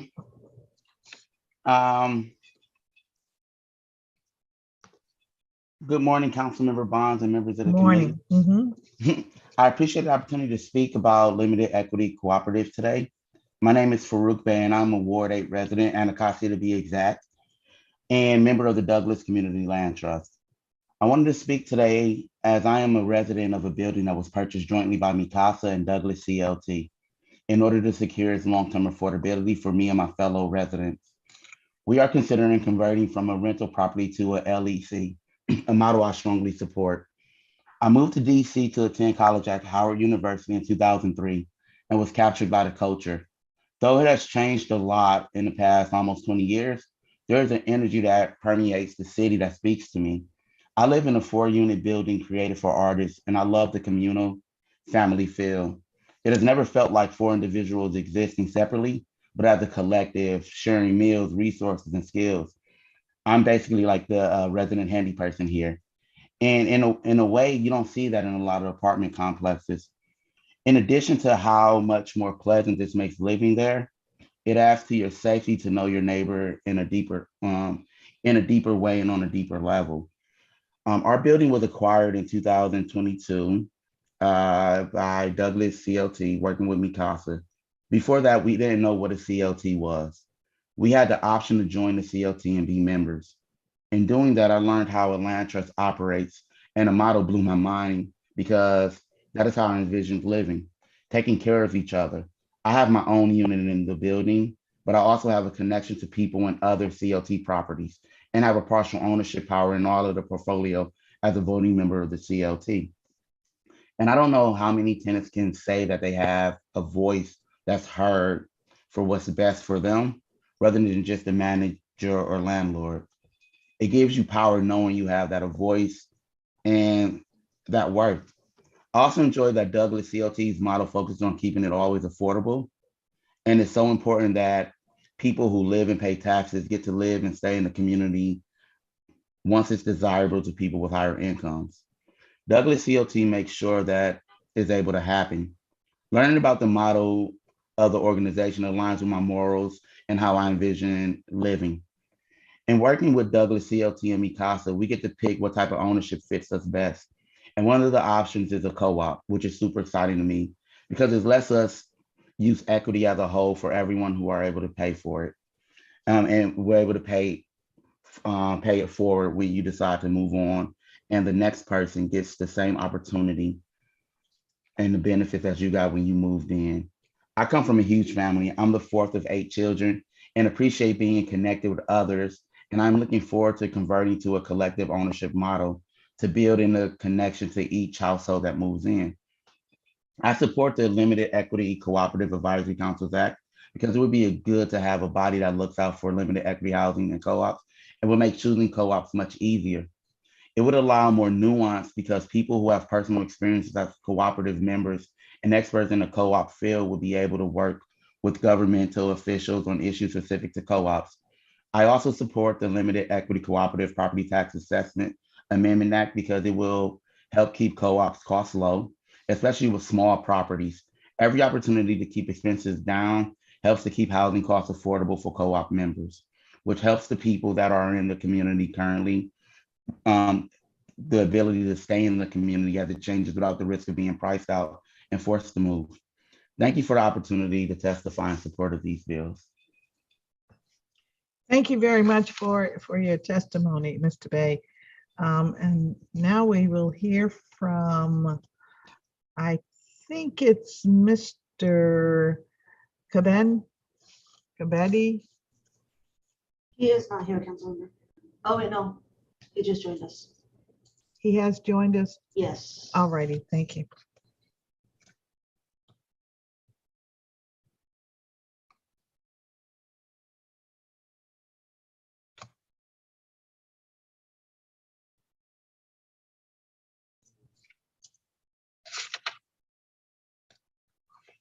He's in the room now, just muted. All right. Ms. Barnes, you're coming up next, okay? I see you're waiting patiently.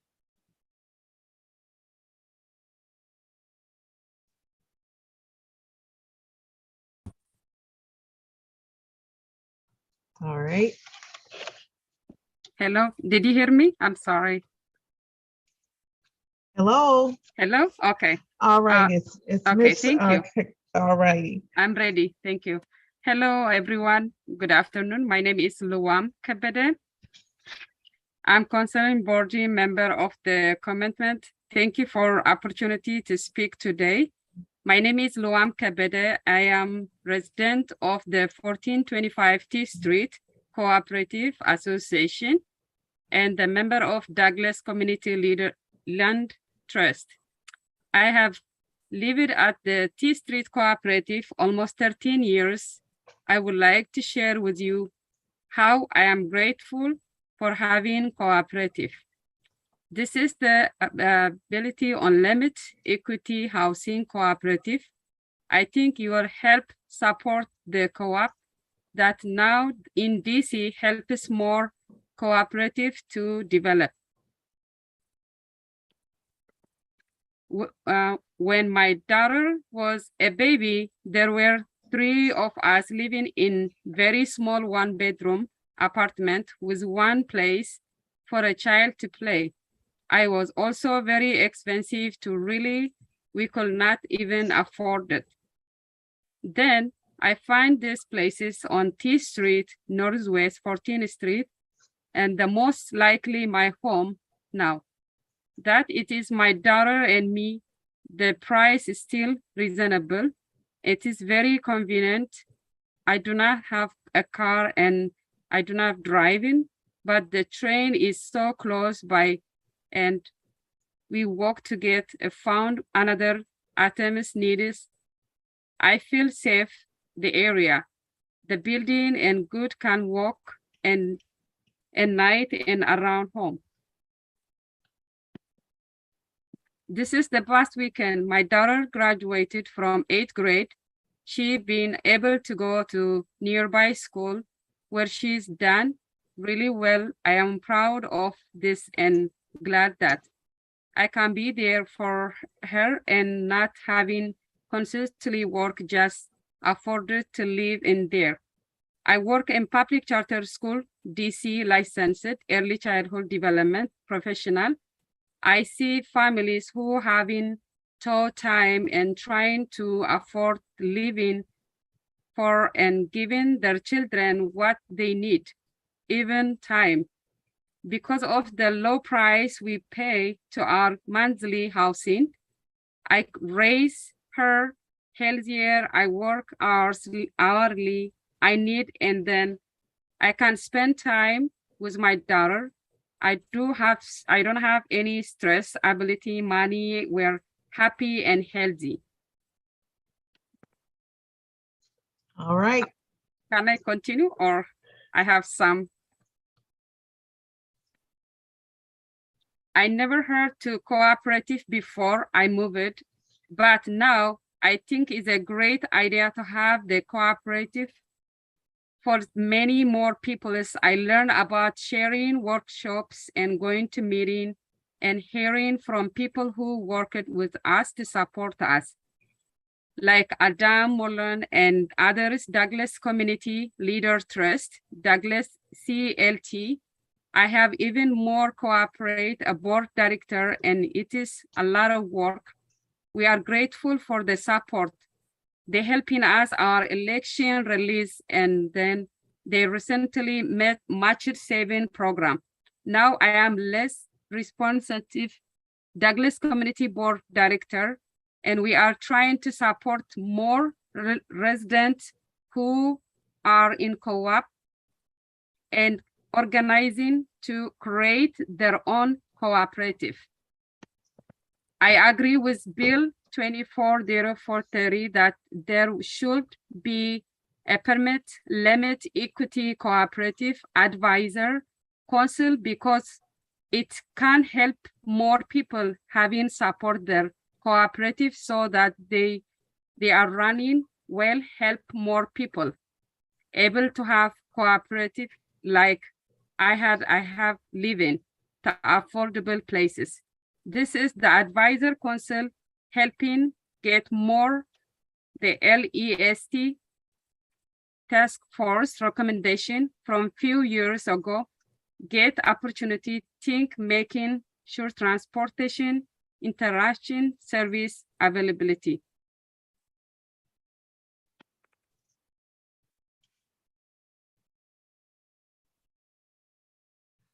Thank All you right. so much for understanding my English. Thank you for having me ability. Thank you for Douglas community. Thank you for everyone.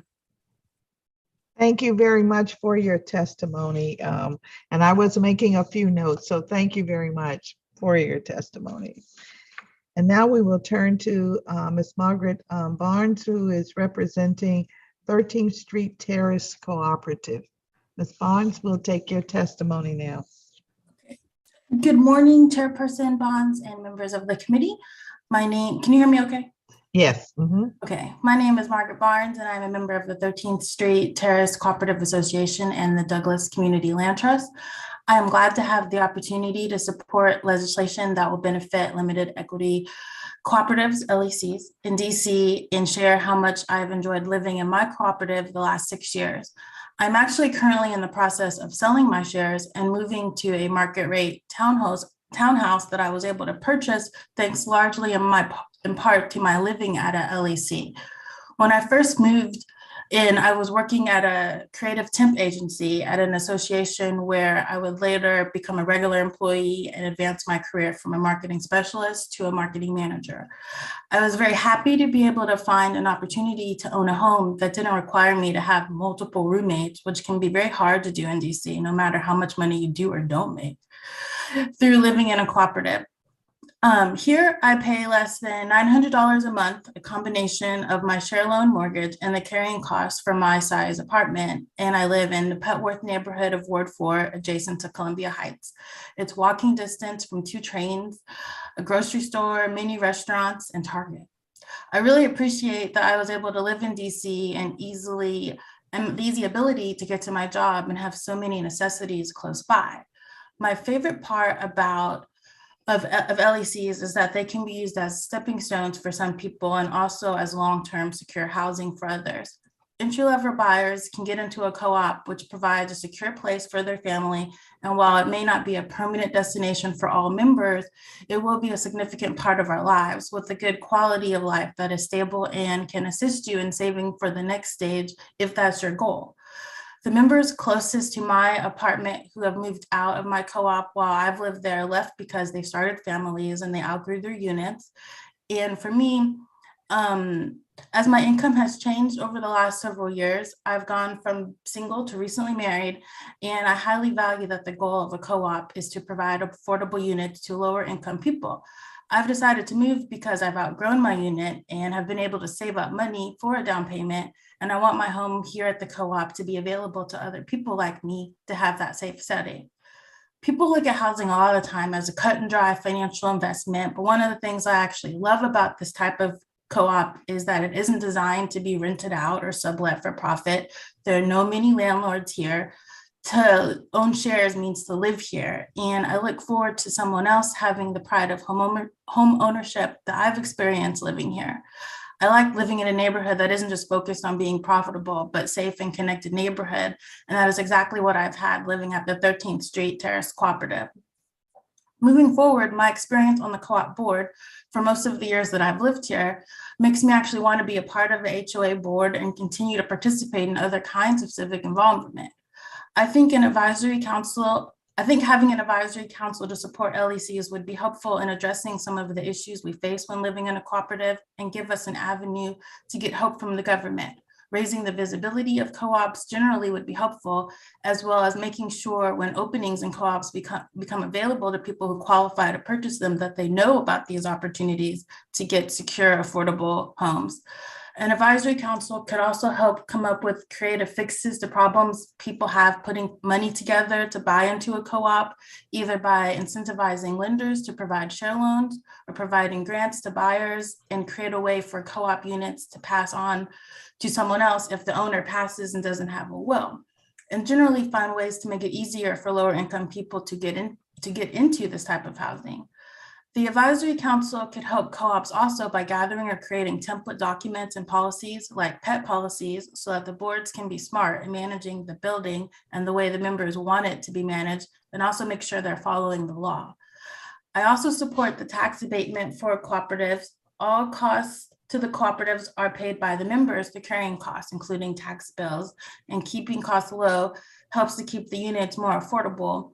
Or if there are maintenance or other items that the membership wants the co-op to invest in, the co-op can choose to put this money towards other necessary items. I thank you for this opportunity to share my experience with the committee.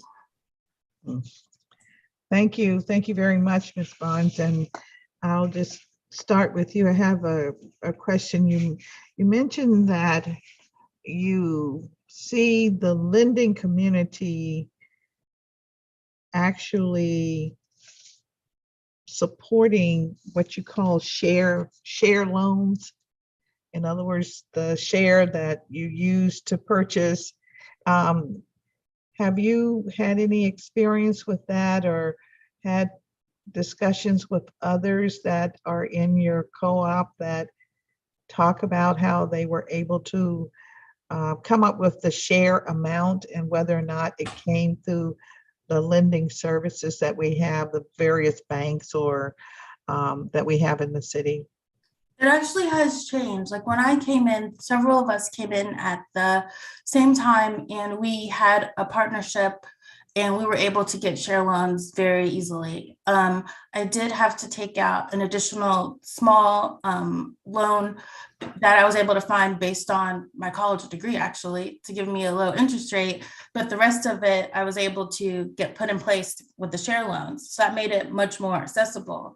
Currently, my particular co-op, we don't have a share loan partner, and it is making it a little bit more difficult to find some people to be able to get access to move in, because they have to basically have all of the cash savings, which we have been able to find some people that do have enough cash savings,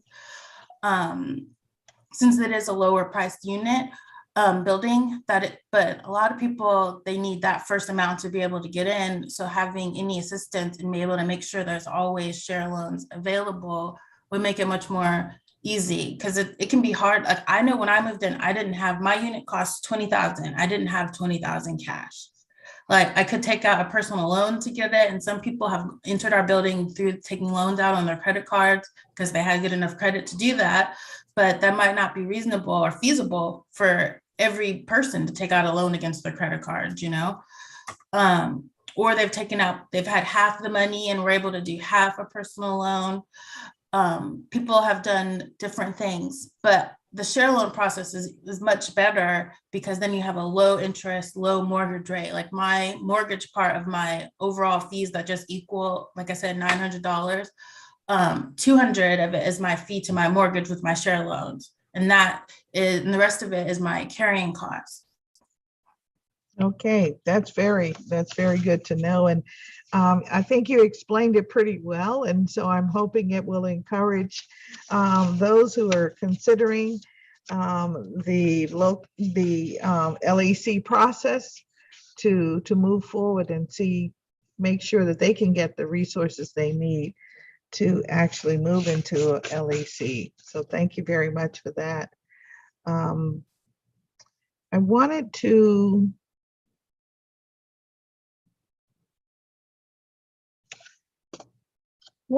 ask maybe the entire panel what your thoughts are as to what type of building by the number of units in a building lend itself best to the LEC process, whether it's a large building, let's say 50 units or more, or would it be a smaller building? If you have any thoughts on that. I've heard it from various perspectives and wondered what your perspective is on that. Mr. Duggan, we'll start with you. Yeah, quick answer is any size building has its advantages, I would say. I live in a 92 unit building, and what's great is that people can rotate through the board and it doesn't put an undue burden on a single board at a single time. And so the advantage with larger unit sizes is that it puts, there's many hands for lighter work. For something like a 4-unit building, what's great is that you're involved every step of the process. Excuse me, sirens passing, Columbia Heights, but there's just it's much more intimate, and you can adapt the house rules, the bylaws, and have a bit more of a community vibe and can deal with concerns more directly. So I think when you go larger, there's a bit more of a detachment between the general membership and the board. So that I think they do require more technical assistance in terms of when they do rotate through the boards. There's a lot of knowledge that gets lost. And so that's where really the technical assistance component goes on. Whereas a smaller building, it's easier to continue, have continuity among leadership and maintain that. Okay, thank you. Anyone else have an opinion or an experience? Yes, Mr. Bay. And I am one of a smaller unit. We have 4 units in my apartment complex that we're hoping to turn into LEC. And the thing about that is you gain the trust with every single person there. So with those smaller units, you're able, like, maybe we have differences of opinions of things and stuff, but you know that each person there, you have a trust.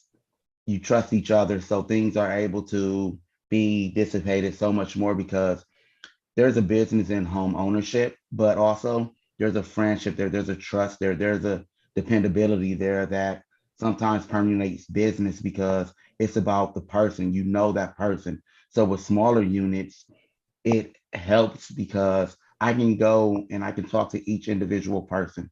They know me. We've eaten together. We've cooked for each other. We've helped each other in every way. We've walked each other's dogs when they're away, watered each other's plants. So you know me personally. So if I'm passionate about something, if I'm passionate about things, we can get it done because it's not just business. It's a family style relationship when it's smaller. So I don't know how it would be with larger units, but with smaller units, I can say it works out well because you are each other's crutch. You are each other's person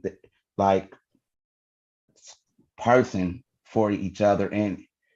And on top of that, you can talk about how the next time if someone moves out, it's a culture. You're able to build a culture in the building, and that culture in the building is what manifests itself instead of each individual person having individual things like you may have with the condo unit. But with these LECs, we depend on each other.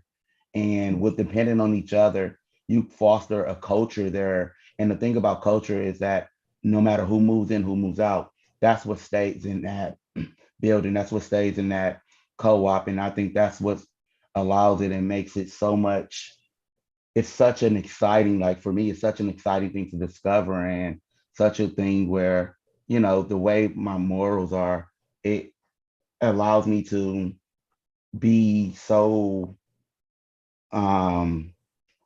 present at all moments, because I know that we have each other's back. So with All smaller right. units, I think that's something that's very prevalent. All right, thank you. I wanted to ask the panelists, how long, is there a high turnover rate? Ms. Barnes, I know that you're moving, you said, to a market rate unit. You've been in your unit for, I think you said, what, 6 years, I believe. Is that the standard amount of time that for your building, or is there?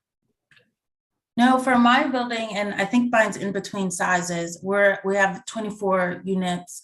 It is, a lot of people live their whole lives there. And our board president, she actually inherited it from her mother. And so she's really been there her whole life.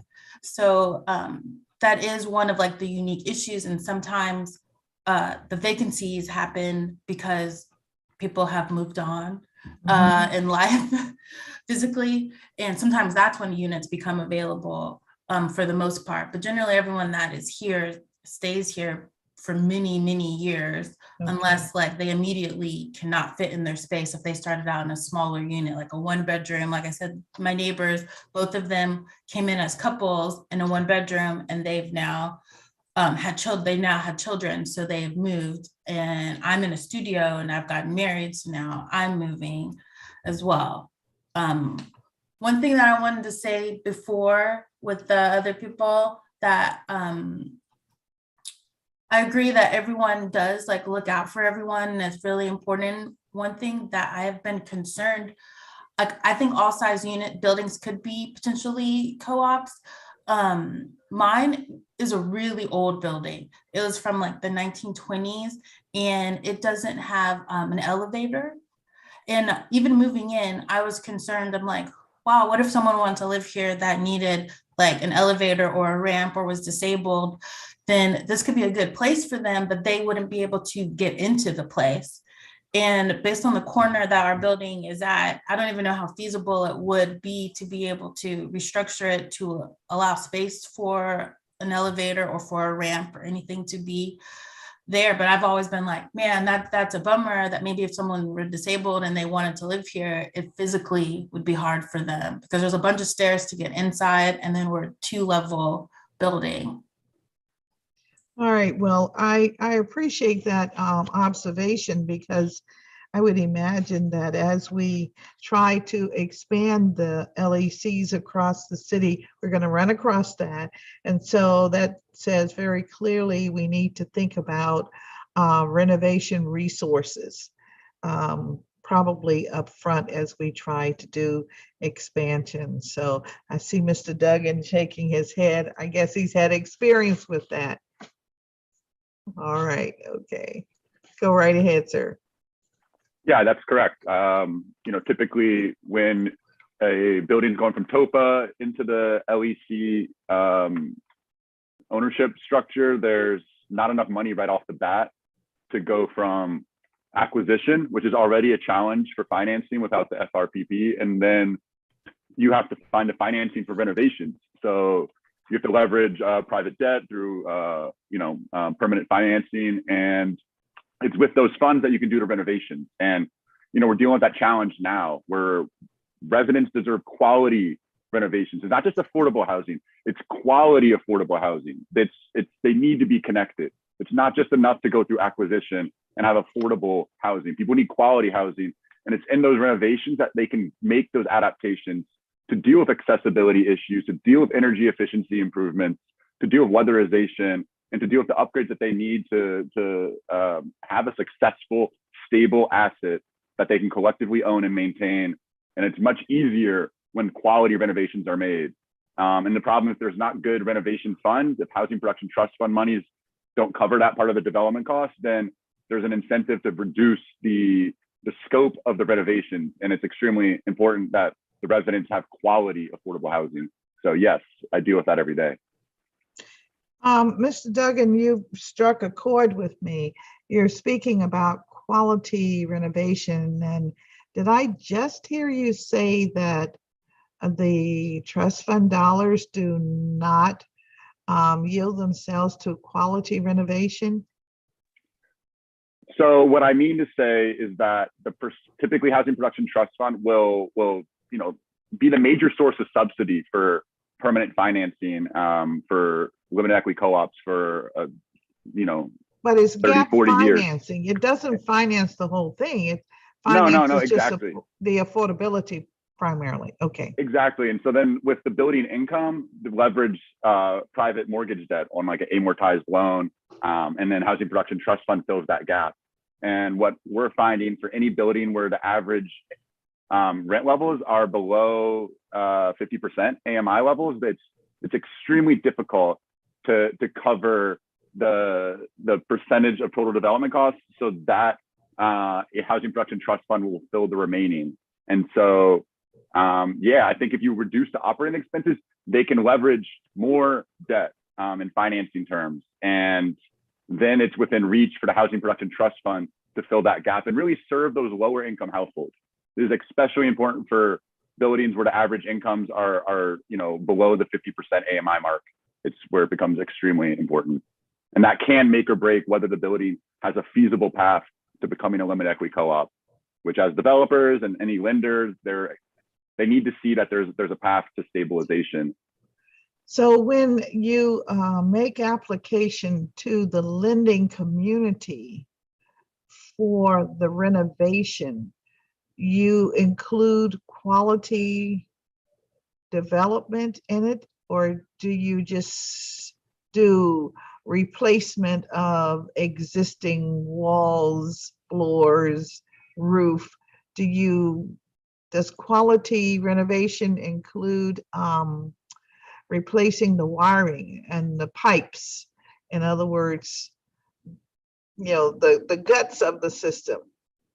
Yes, when necessary. Yes, it's actually Okay. extremely important. But it depends on the building. It depends on how old it is. It depends on the condition of it. But yes, we don't just come in and we don't advise cooperatives just to add new appliances and a new veneer on top of a destabilizing asset. We want to see the investment and new roof, utility system upgrades, and when the windows aren't energy efficient, making sure that they have, again, like quality components so that they can maintain that going into the future. All right, well, thank you. I just wanted to make sure that I understood that the resources that we get from the lending services also include making sure that we replace those important systems. Thank you. Mr. Bay, you have a comment you'd like to add?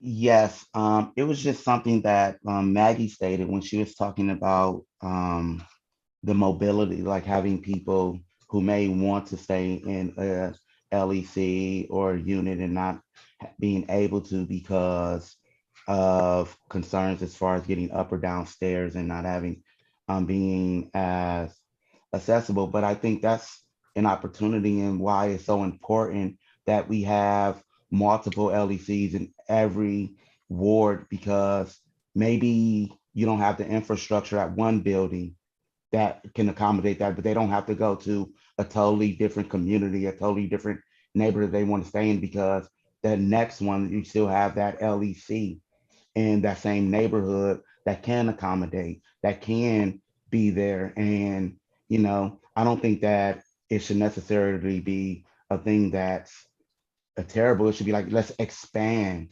let's get this so everyone will have that opportunity to do that. And it may be easier than having to go in and renovate an additional building. That one you're like, okay, this building is 2 levels, and this level is for those that are not that have mobility issues, can get up and downstairs, so it's designated for them. And that's why I think that we don't have to limit ourselves into thinking like these are the only buildings, but expanding it, so that everyone can have an opportunity to grow in these buildings. Like, it's so exciting when I hear Maggie talking about how she started here and then the savings that she was able to save, instead of paying market rate, she was there. So now she can go market rate and give this to the next person and pay it forward. And, we should all have that opportunity, when it's there, and not have to think about upscaling, or like, I have to get this career because I have to make this much money to live in this community, in the city I love. Maybe I want to be a community activist and make this amount, and I can stay in a co-op and do it. And I think that's important. And I think that's something that we should think about and bring that aspect forward, that those that want to stay in the district should be able to stay in the district without the idea of saying I have to make this amount of money. And those that can, potentially make a certain amount, but don't want to have to do that like thing, but they want to serve their community, don't get priced out or have to do things as well. And I think that's just super important that each ward has that. Well, I certainly appreciate the testimony that I received today from the public witnesses, because I think we could talk all day and into the week and into the month about the value of affordable housing, and the LEC certainly give us the opportunity to do even more than just provide affordability, but to really have ownership so that you can have stability in your housing. So I appreciate your comments, and appreciate all of our public witnesses today. Thank you all very, very much. We are going to take a 5-minute break, and then we would then move to our government witness, Director Drew Hubbard of the Department of Housing and Community Development. And so we'll take a 5-minute break and come right back. Thank you.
So Ram, are we ready to begin the next portion? Yes, council member, we're ready to proceed. All right. Now we will hear from Director Drew Hubbard of the Department of Housing and Community Development. Mr. Hubbard, we want to swear you in. All right. Do you swear and affirm the testimony that you're about to deliver will be the truth, the whole truth, and nothing but the truth? I do. All right. Thank you very much. Please proceed when you're ready. Thank you so much. And good afternoon, Chairperson Bonds and members of the Committee on Housing and Executive Administration. I am Drew Hubbard, the Interim Director of the Department of Housing and Community Development, and I'm pleased to appear before you on the two bills under discussion today. As you well know, Madam Chair, it is DHCD's mission to produce and preserve affordable housing for low and moderate income residents and revitalize underserved neighborhoods in the District of Columbia. In fulfilling its mission, DHCD oversees a myriad of programs designed to stabilize families' housing and increase homeownership. Limited equity co-ops or LEC communities are the subject of the bills before you. We recognize are a very important way many district residents have affordable housing and a share of ownership in our city.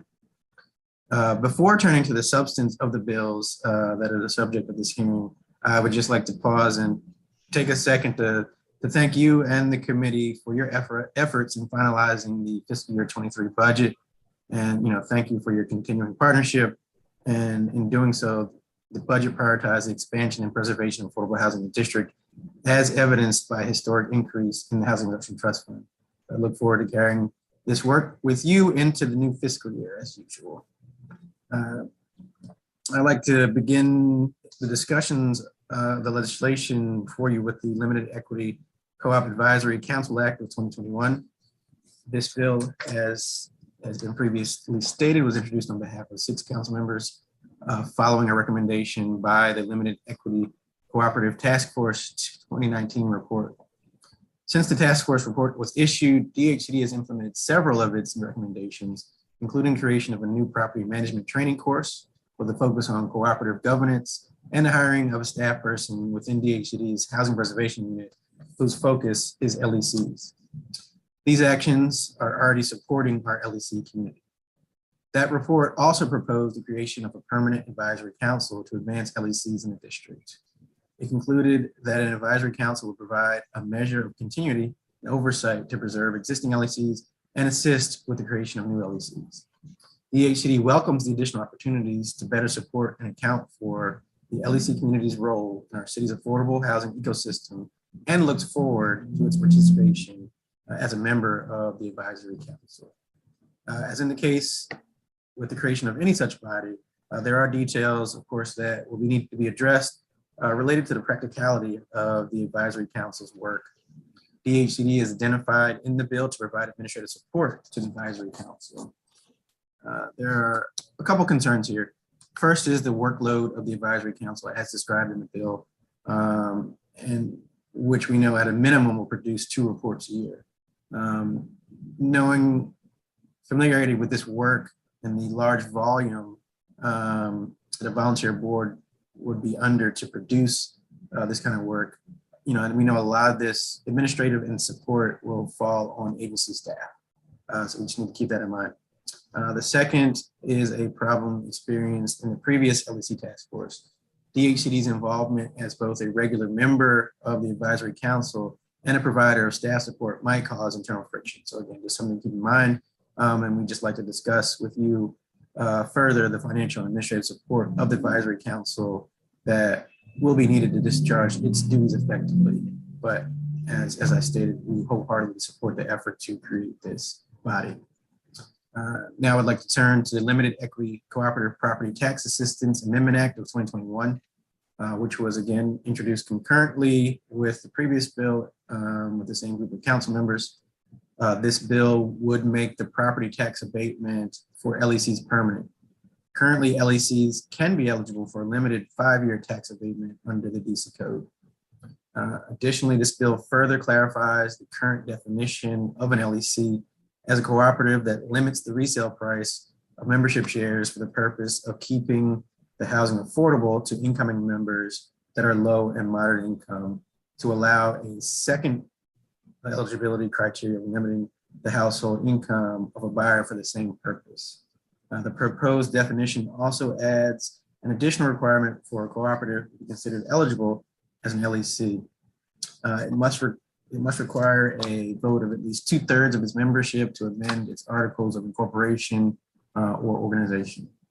The HCD supports the bill's objectives to make the creation of LECs more attractive and aid in their stability. To maximize the effectiveness of this tax abatement, we believe there is a need for a few further clarifications.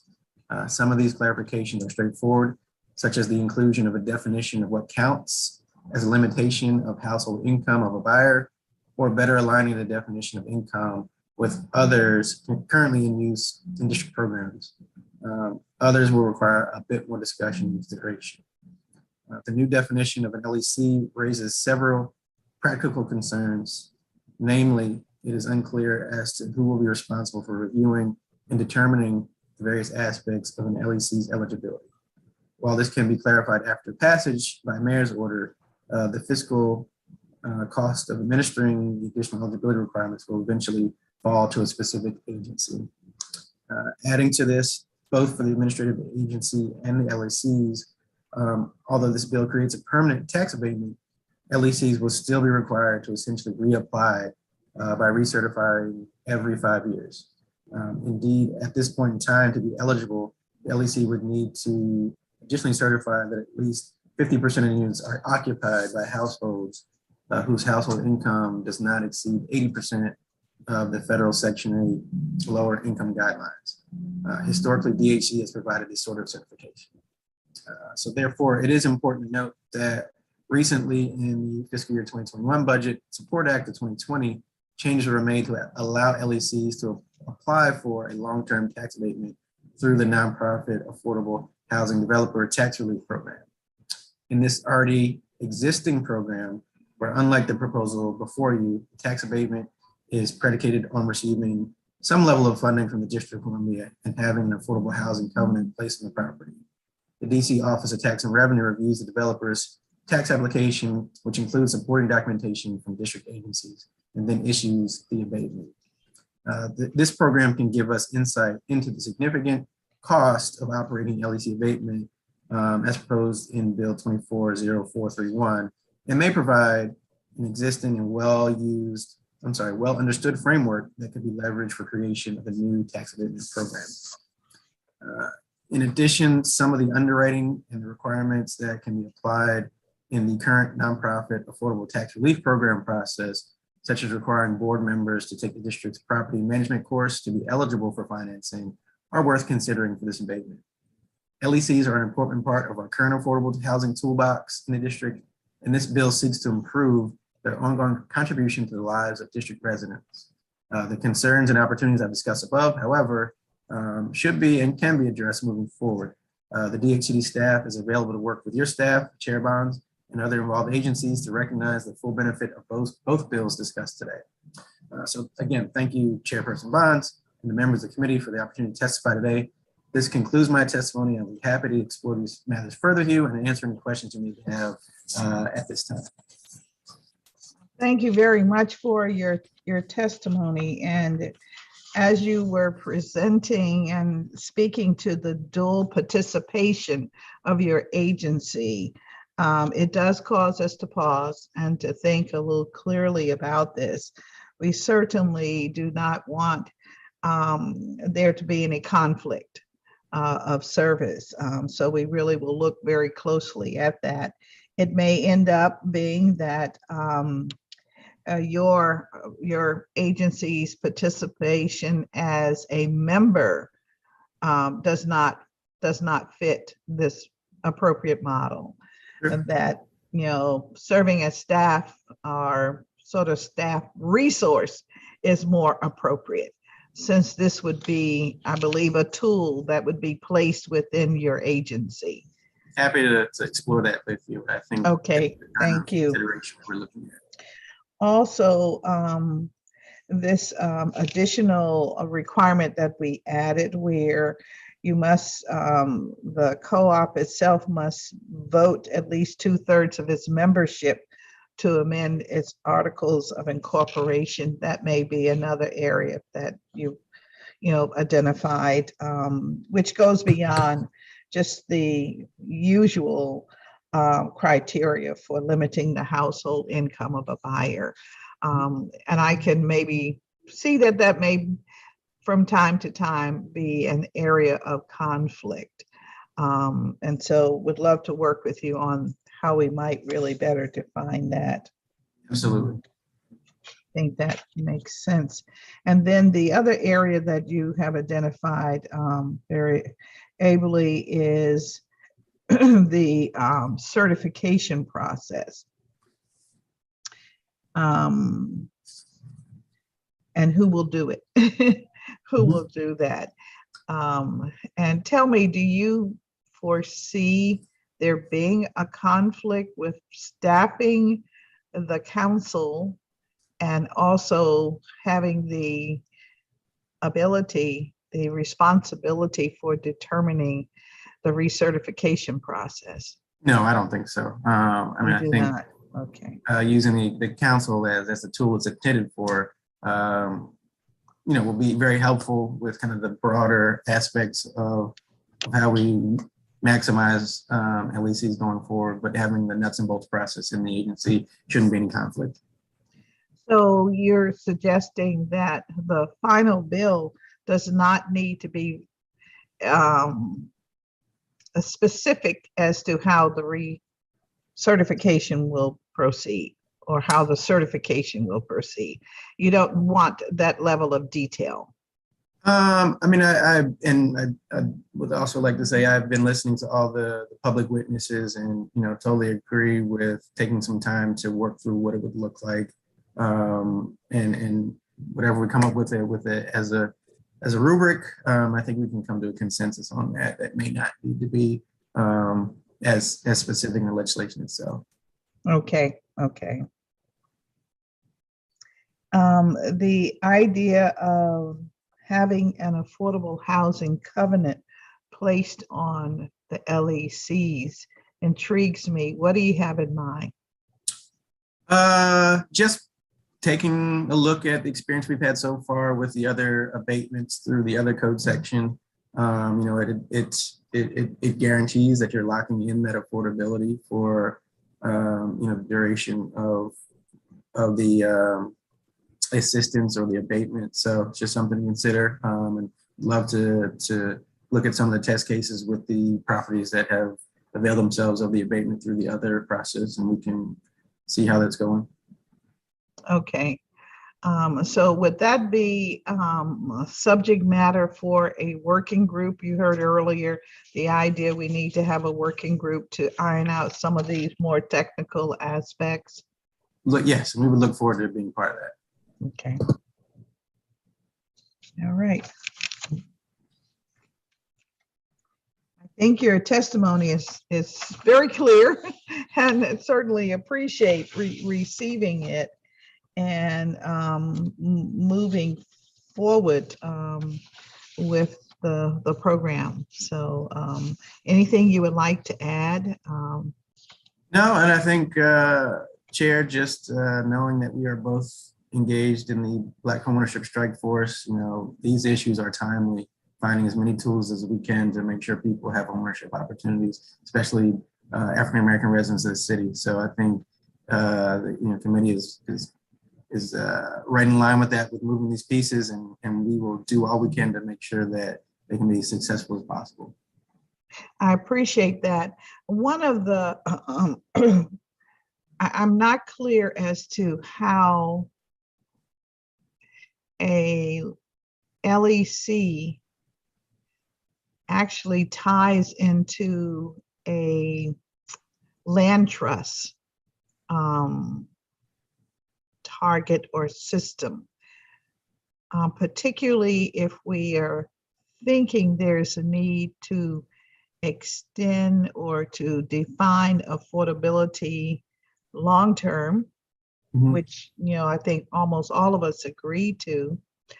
So if there's a covenant on the property and the land trust, let's say the covenant is one that is for 20 years, and let's say the land trust is 50 years, does that set up a conflict? It In other shouldn't. words, with both of them being used simultaneously? It shouldn't, and I will say up front, I'm not the biggest expert on how land trusts work, but I think the idea of being coupled with the land trust, they can, and I think some of the Douglas Land Trust folks spoke to this earlier, they're an extra resource that helps these folks really support kind of the technical assistance and governance, so really tying into the land trust model and the particular land trust would help with some of those issues we see now. And it was said by some of the members who are in LECs now that, even the governance of these structures, it's all volunteer. These are people who have jobs and lives and may not have expertise in the governance of what is a fairly robust enterprise, with bills to pay, with systems to look at, but having an extra layer of support from the land trust itself could be key. And I'll circle back to your question about should there be a conflict. I think of it this way. Let's just say the LEC is formed and they were to come in and try to get some rehab money through the HPTF. That would attach to a 4-year covenant where we have multiple funding sources that have different requirements for covenants. We have our attorneys look to see how those covenants are structured. So there are ways to make sure that they're in harmony, even with different requirements and funding sources.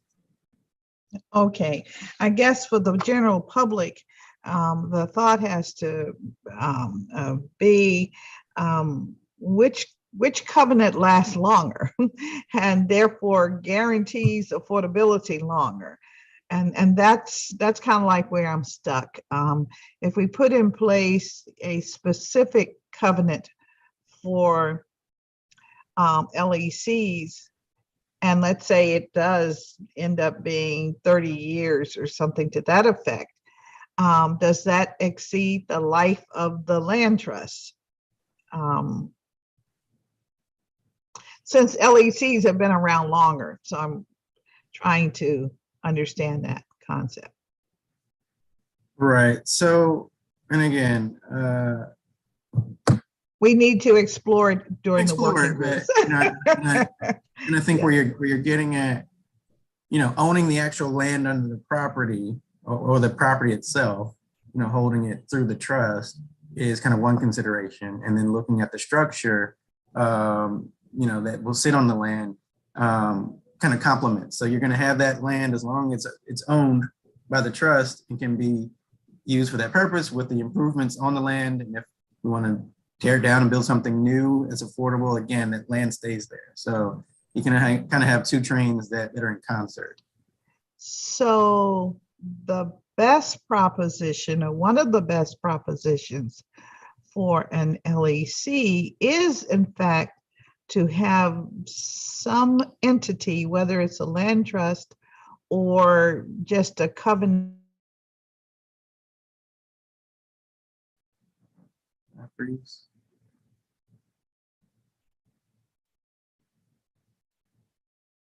Of structure the building itself sits on.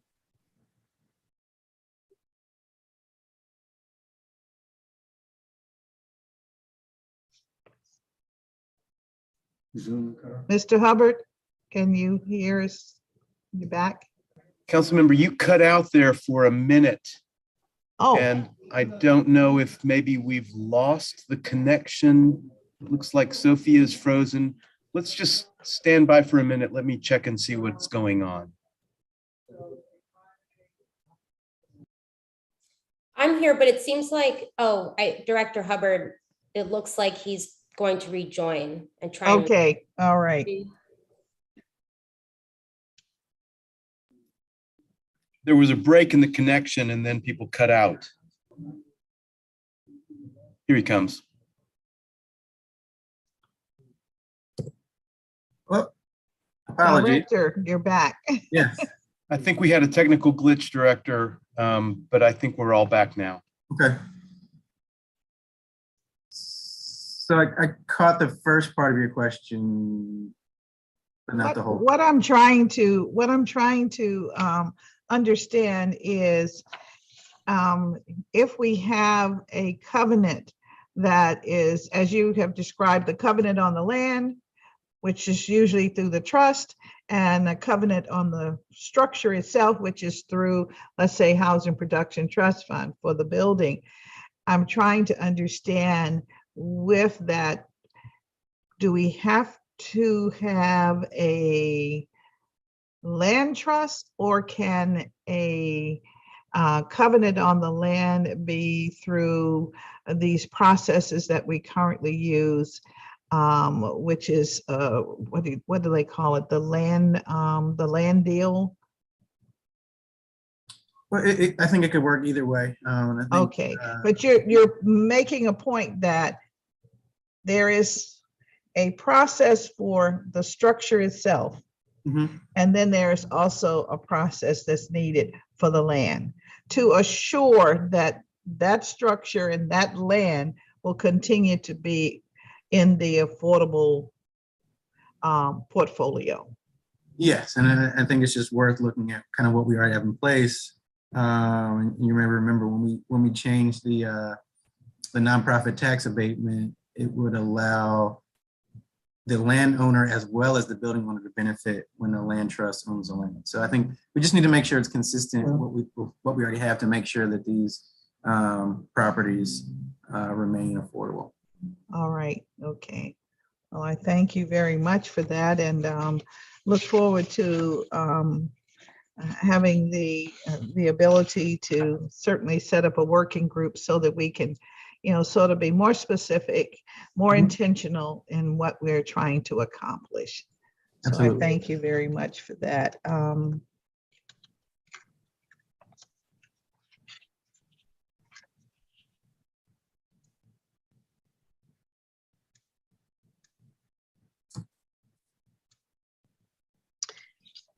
The task force recommendation of a 5 million annual fund for the CBOs to provide education and stewardship to the LECs. Does the mayor consider, or has she considered including funding for this purpose in her next budget request?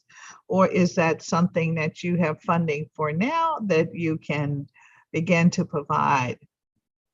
It's not in our current budget, but I can definitely put on the table with formulation of the next budget now. Okay.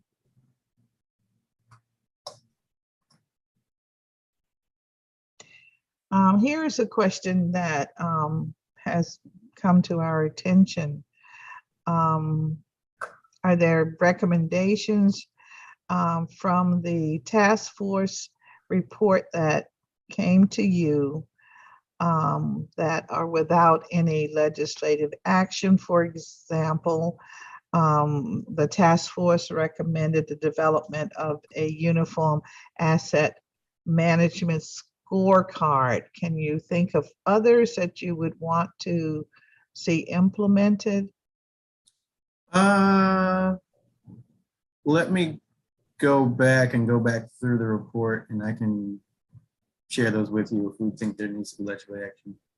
I'll go back to that and get that back to you as soon as possible. Okay. When you think of the LEC model, how does it differ from other models in respect to housing affordability? And we're talking about, this ownership affordability. Sure. Do we have any other models we can use?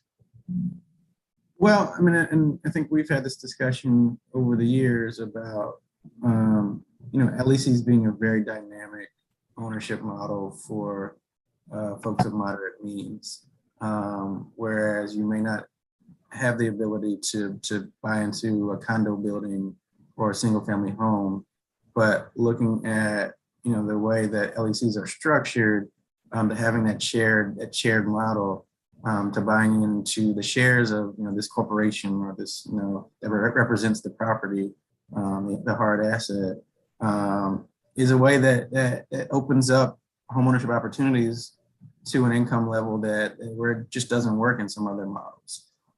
So I agree with the sentiment of all the speakers today that having this in our toolbox and having supports to make sure that LECs can be not only preserved but more created, I think is definitely going down the right path. I will say we did look at our records. We've had, I think the number is 4 new LECs registered with the agency over the last 2 years. I believe 1 in Ward 1 and I think 3 in Ward 4. Okay. Well, your response is going to cause me to ask that you transmit, please, the list of all existing LECs that we have across the city to the committee. And if we could get that in the next 10 days, that would be very helpful. And I particularly am. Can I caveat that, Madam Chair? Sure. We definitely, of course, have the ones that we have financially supported. I got to take a look at the link that one of the other witnesses provided with the map of the existing, so we can kind of put the two together. Yes, and I do understand that, and I believe that there are others that have created entities, and so that, of course, brings us to the question: how should these be? How should LECs be handled? Should there be a mandatory registration, or is the registration only when you get assistance through the government? Because I do know of entities that have, individuals in a building, they've come together and made a determination and have long-standing, thriving entities. And seems to me it would be very helpful for us to know where we have these devices. And that takes me to the 50 items list that you have of housing and where it is and how it's handled across the city. Just seems to me it's time for us to get a handle on where is all of our residential potential in this city. So we have all the initial registrations. I think the back end is not knowing if they cease to exist or move to some other model. So we have the initial registrations. Okay, and so of course that takes us back to the other question. Yep. Is so who's mining the shop? I mean, you may register, so every 5 years you have to recertify, and if you go out of existence, when do you know that it no longer exists? Well, that's kind of the trick. Since this is a homeownership, model, there's not as many strictures as if this was a for rent, a regular rental concern. So, but happy to work with you to see, especially through the working group or the advisory council, what makes sense so that we have a clear picture of where these units exist. Yes, I think that's very important, because anytime you receive a rebate or a consideration where fair market value is not a part of your structure, you're in fact partaking of the revenues of the community. Mm-hmm. And I think in that instance, we ought to have a way of knowing what's going on with. Oh, and I think the way even the bill is looked at now and how we'll improve upon kind of the operationalizing of it, getting that tax abatement will allow us to have more insight into the data, because we're going to have to come back. So we will create that over time. All right. Okay, excellent. Well, I won't keep you any longer, and want to thank you for your testimony today and look forward to working with you on this. I think the community is very poised to